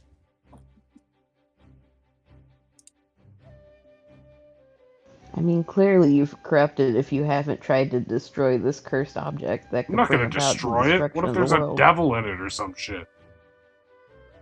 Can I try and persuade him to lower down the price? Sure. Ditto. Can someone give help action? Yes, please. Got you. Never mind. Finn gives the help action by pushing way out of the way. Yeah, I'm doing it himself. All right, what are you gonna say to? Oh no, Meowth, you're falling. Okay, you're back. You're gonna make me think. Ow, my back.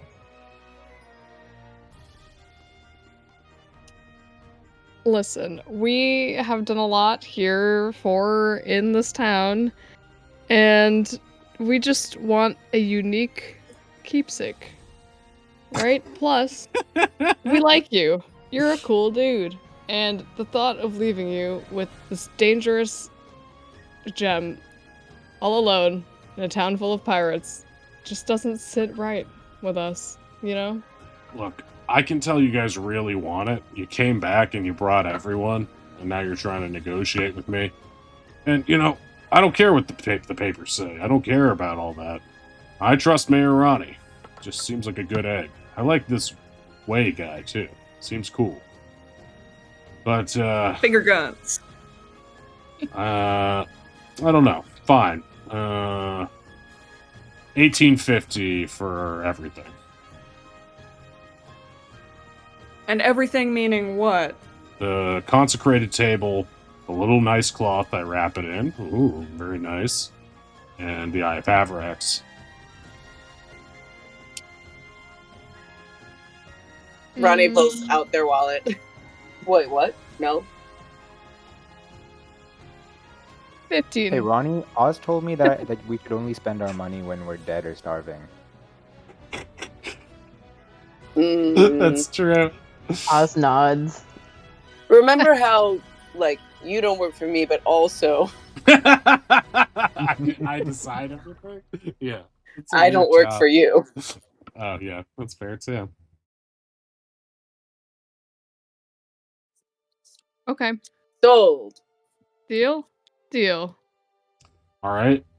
It'll be 1850 Now, gold. can you tell me, is this this little side table situation, is the entire thing, the structure important, or if we take the legs off and sort of turn it into a box, is that fine? Oh, yeah. I mean, the legs are still consecrated. Maybe you could bonk them on the head of a ghost or some shit. But, Oh, I love that. That's a great, I like where your head's at. yeah, I mean, Multi-purpose. the whole thing was consecrated, not just the drawer. But, yeah, it is just a single drawer thing. Still, if Who you does had... your consecrating? well, Do you do this? No, there was a traveling priest who came through a long time ago. Back when I was, I don't know, 17, 18. First working. It wasn't Dvorak something, right? Yeah. You know him? I liked him. He's a Oh Goliath. shit. Yeah. Where is he anyway? Oh, he's up in Hollow. He's up in our town where we've got our house. That's where we're headed after we're out of here. Far out. I'm glad he's still going. I was worried about him. It seemed like never came back after a certain number of years. I was worried about all those rumors about the haunted house and shit. Well, Yeah. No, he's still there. He's very loyal to that town, you know, like Very he's a great passionate. guy. I bet if he had like a really cursed item, he'd probably give it away for like free. I don't know. yeah. Dude, we're already paying him. Those priest guys, they do not understand finance. Like mendicant order, I think they call it. What dumbasses. Ronnie cleric looks up from their empty wallet. What? Yeah. So you're selling it, or you are buying it and the table for 1850 and the nice cloth. Ooh, very nice. Ooh. Well, pleasure doing business with you. I look forward to, seeing you on Champions Day. Are you competing? Well, it'd be a shame to let these muscles go to waste. I knew they weren't just for show. Huge flex cutscene. Let's get down to business. With that, you guys part ways with Lone Eye the jeweler and head out into town. Where would you like to go now? You've got a bird to hunt, I guess?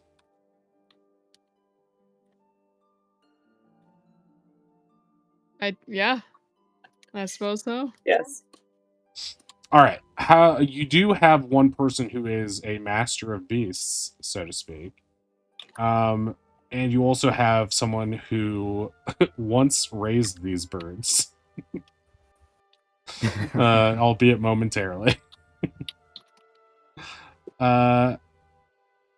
This also brings up the core problem of not having two birds and very few stones to feed them. Yeah. Could we try the trick with Finn making the fake gumbo seed, but like ground up and feeding that to the birds? Yeah, let's just test out that theory real quick. The problem is, you've already tried this during your downtime, a few different ways. We did? Yeah, I'm saying you did. And I see. Just to save time. This is the way of saying no. Yeah, this is my way of saying that I looked it up, and apparently food that... Basically, I tried to reason it out as logically as I could, which is to say, if a creature passed food through them very quickly, like, for example, if you made a cheesy gordita crunch from Taco Bell, and it gave someone diarrhea, and they shot it out of them real quick, then they would have processed that food and, maybe gotten the 1% of nutrition they needed from it or something like that.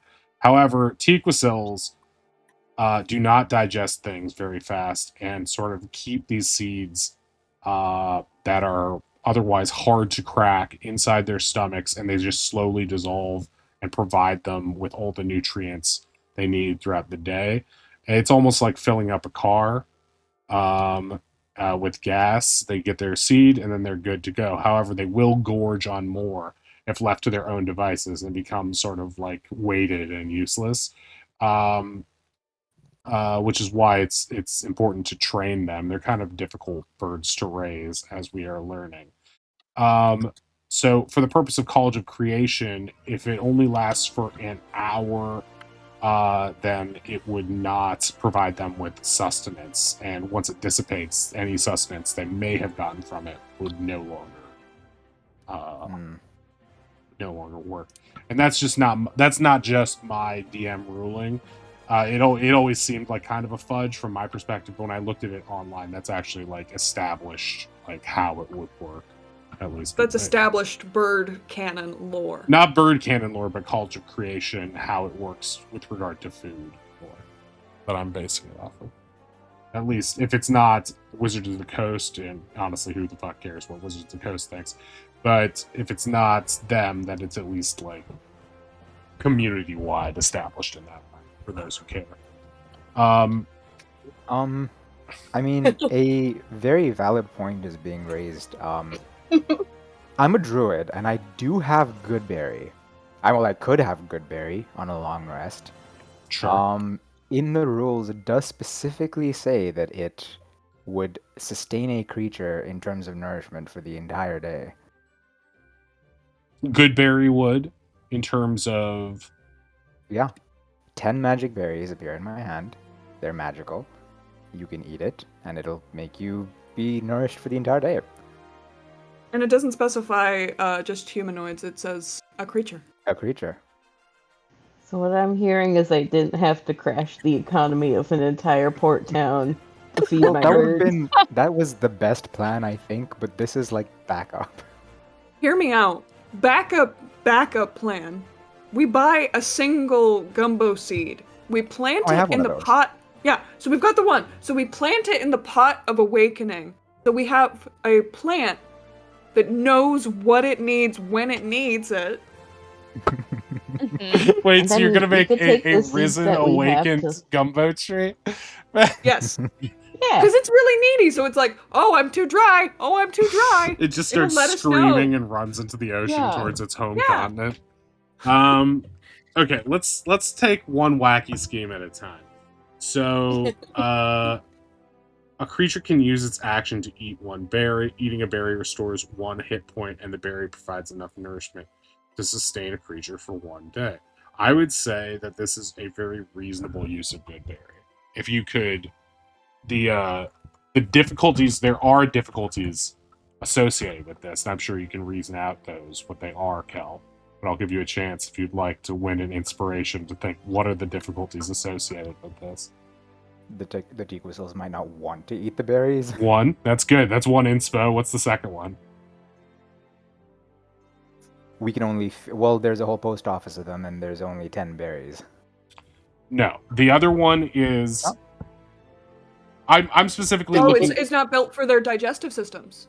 No, that's not it, because if it says it provides enough nourishment to sustain a creature, this means that Goodberry is a magical transmutation, right? That is built for creatures. So anything that is a creature will, based on the rules established by our Pinkerton-loving fair. allies, Wizards of the Coast, go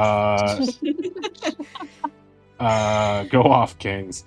Man, I haven't remembered that word since they did that. Yeah, Yep. they definitely really did did it do too. that. They really did that. Yep. So They many. did that. Do you, if The we ever make wizards. it out of this era of history and get to read like the best book ever on everything that it doesn't even have to have details. It could just be a It's gonna list of the sound so things. anachronistic. It's gonna sound so fucking crazy. Just everything that happens. Pinkertons? I thought that was in the flashbacks. Right? I only knew what they were because of Red Dead Redemption 2, and they're still around. Okay, so I think Goodberry could work in this way. The second issue is, and you do give yourself that point of inspiration for guessing the one. I'm using judgment rules right now because I'm playing judgment and I love it. But the other one is berries lose their potency if they have not been consumed within 24 hours of the casting of the spell. Right. So Which you'll have to means- keep it every day. You would have to. This would only work in situations when Kel is around wherever you guys are Right. keeping the birds. Because if you have 3 birds and you can make 10 berries, then you could easily do that. Also, you don't have Goodberry right now, so you would have to wait for your next opportunity to switch spells. Exactly. Yeah. Which is when? Level up for you? Or is it? No, it's a long rest. Oh, really? That's wonderful. Wait, so you can switch spells? You can. Yeah, druids like always know all their spells, but they have to equip them every day. Okay, that's cool. Yeah, I'm sorry, I'm stuck in wizard brain. Which I guess, it's similar with the way that works. Anyway, yes, the second complication is that, one, we don't know if they will want to eat these things. But that doesn't mean they can't be trained to eat these things. It just might be like when you give your Pokemon the herbs that make it less happy. But they still work. The other thing is say you went on a long journey, you would still need a way to feed them while you were gone, because as soon as that 24 hours is up, they stop being useful. Yes. No, it doesn't fix the economy and it doesn't make our guild permanently better, but it does really solve our immediate question personally. And do our birds die? And what that means is that for the foreseeable future, like as you guys are refurbishing your house and trying to create some sort of aviary or maybe, whatever you want to do with it, however you want to house the birds, anytime Kel is around, the birds don't require a costly seed, right? So that's really, really good. But what that also means is that you have as much time as you're willing to spend in at home coming up with a way to get the seeds you need for when you're gone.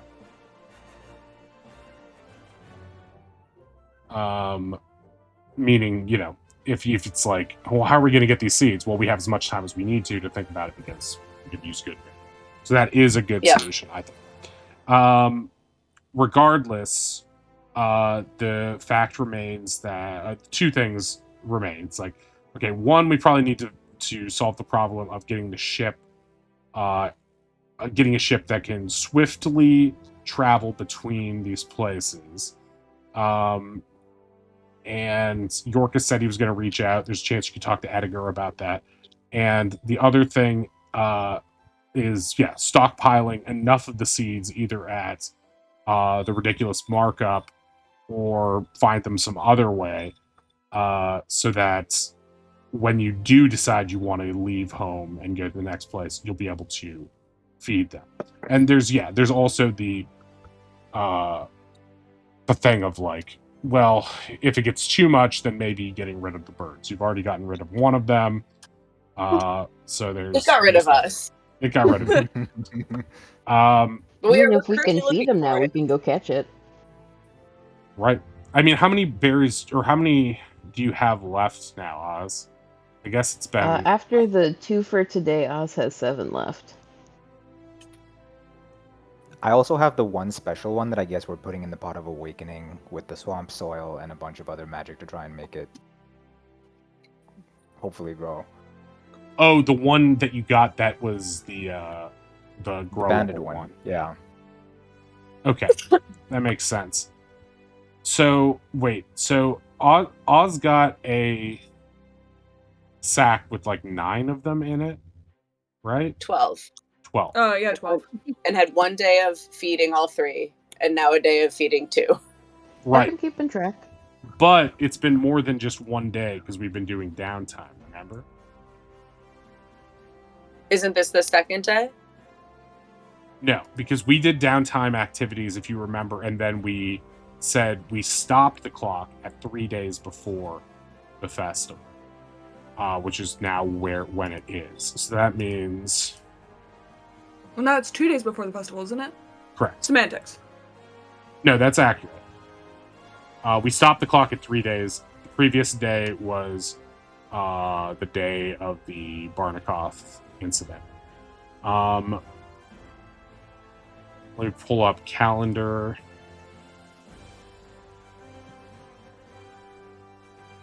Okay.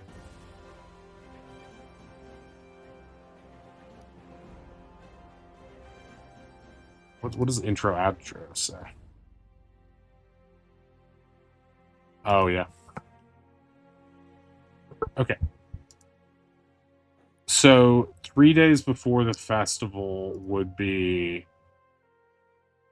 1, 2. Okay, so currently it is Ale, aka Friday. Or wait. No, the final bell, the final Saturday. So currently it is Stat, Thursday. At what time is it now? It's like noon? Okay. So you have so basically it's the last days of summer right now. And so it's Summer Fire, Summer Fire is the second month of summer. And it is 2 days before the end of the season. And 2 days before Bell, which is Saturday and Champions Day.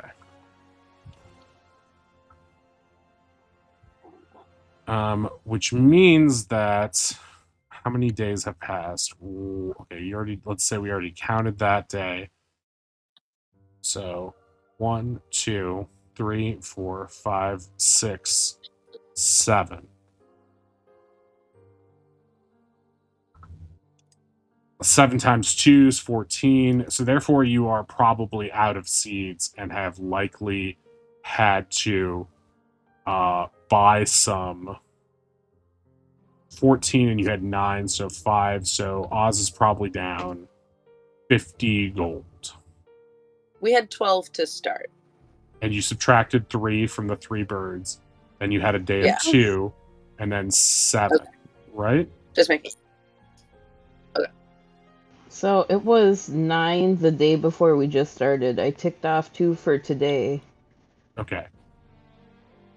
The day before we just started, but we haven't subtracted is the days that we are saying happened during downtime. That's what I'm trying to, which is a week basically. Because the last day I think you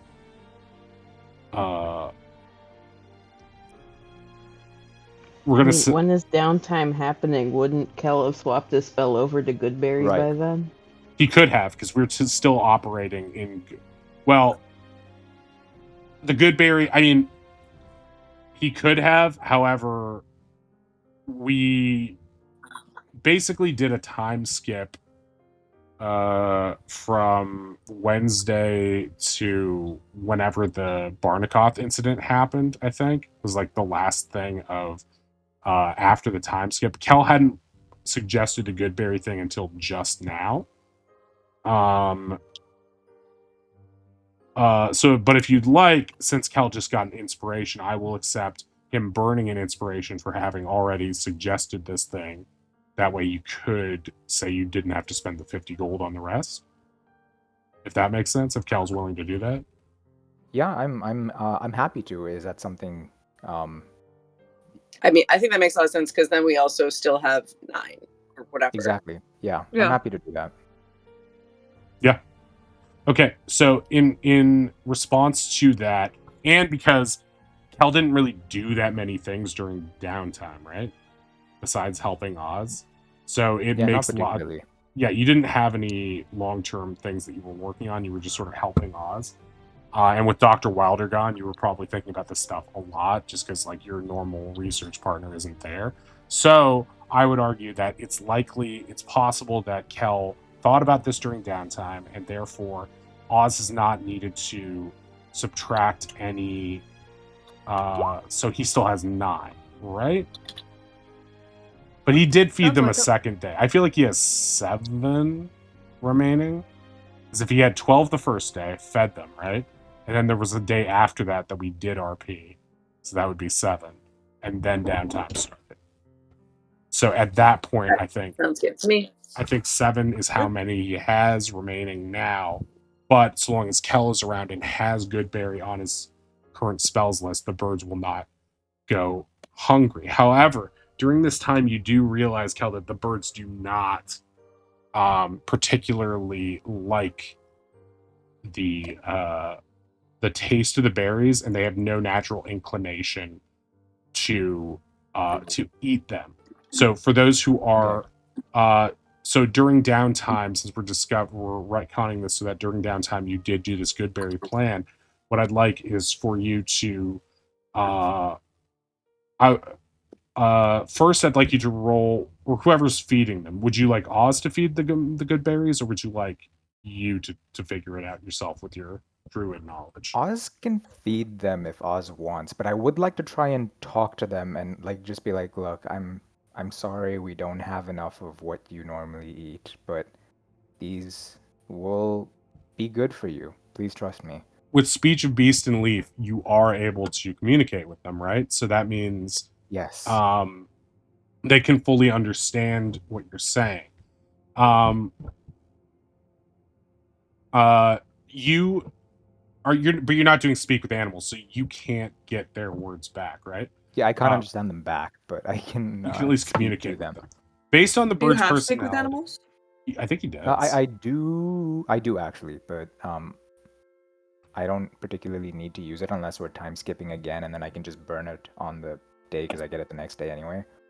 I mean, you can, because we're sort of retconning this as happening during Yeah, fair downtime enough. now. I'll use So- that in conjunction with Yeah. speak with animals then. Okay, so when you speak to these animals, you learn that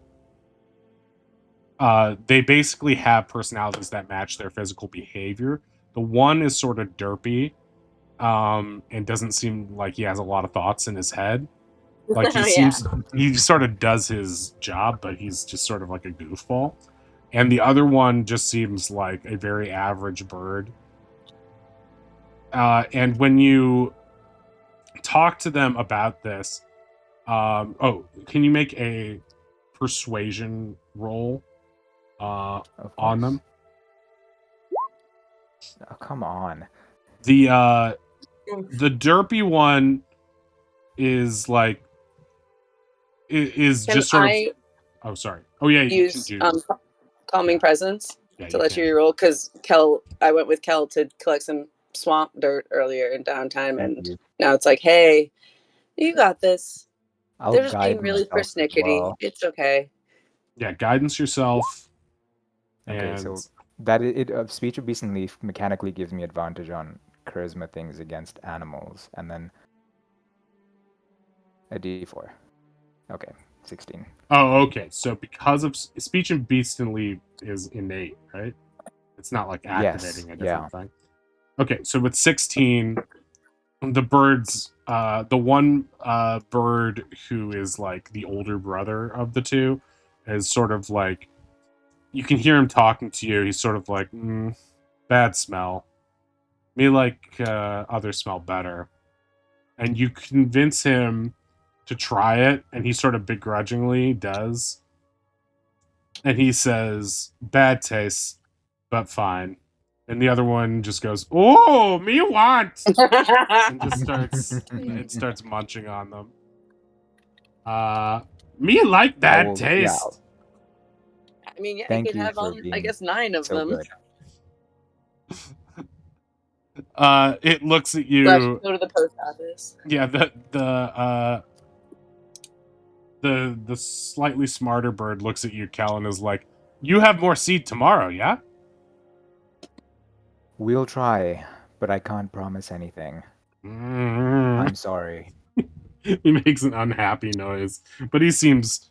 You get the sense that they don't like this solution, but sort of like an animal who doesn't have other options is just like, I'm thinking of Meowth. Meowth would prefer the dry or the wet food, but if she has only dry food, eventually she will be Right. kind of.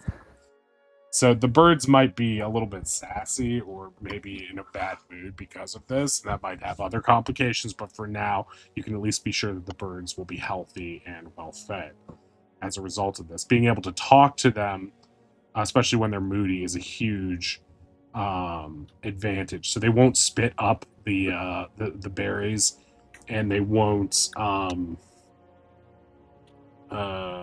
bite you when you're trying to feed them because you've spoken to them. But that doesn't mean that they don't want their favorite food. You know what I'm saying? Actually, while I'm here, I'm sorry to. I will say to the smart one, I guess. I'm sorry to press the issue. Do you know where your friend, your brother, may have flown off to? He thinks about this for a while, and he's like, him find seed. We want seed. And the other one's like, seed? He starts looking around. But there aren't any seeds nearby. We don't want him to starve. We want Make to look an after him. Like, intelligence save. Wei isn't around, is he? For the record, I think Wei would be highly entertained watching Kel talk to a bird. Yeah, probably. Yeah, we're Okay, all in sort that of works. nebulous state. Okay. There are seeds around. Remember? The merchant. Oh He's no! tormenting the merchant. Oh boy, that's a problem for me, sort of a little bit. I Well, forgot okay. about that. Thank you. I guess we'll go bring him back. Dude, my window's open and the skunk outside just made its Oh man. case. No. I heard the craziest like squealing outside, and I'm like, what the fuck is that? A fox or something? And it was a skunk. I don't know what it was upset about though. I've never heard a skunk make a sound. It was really weird. All right. So, are you guys going over to the the stall? I guess so.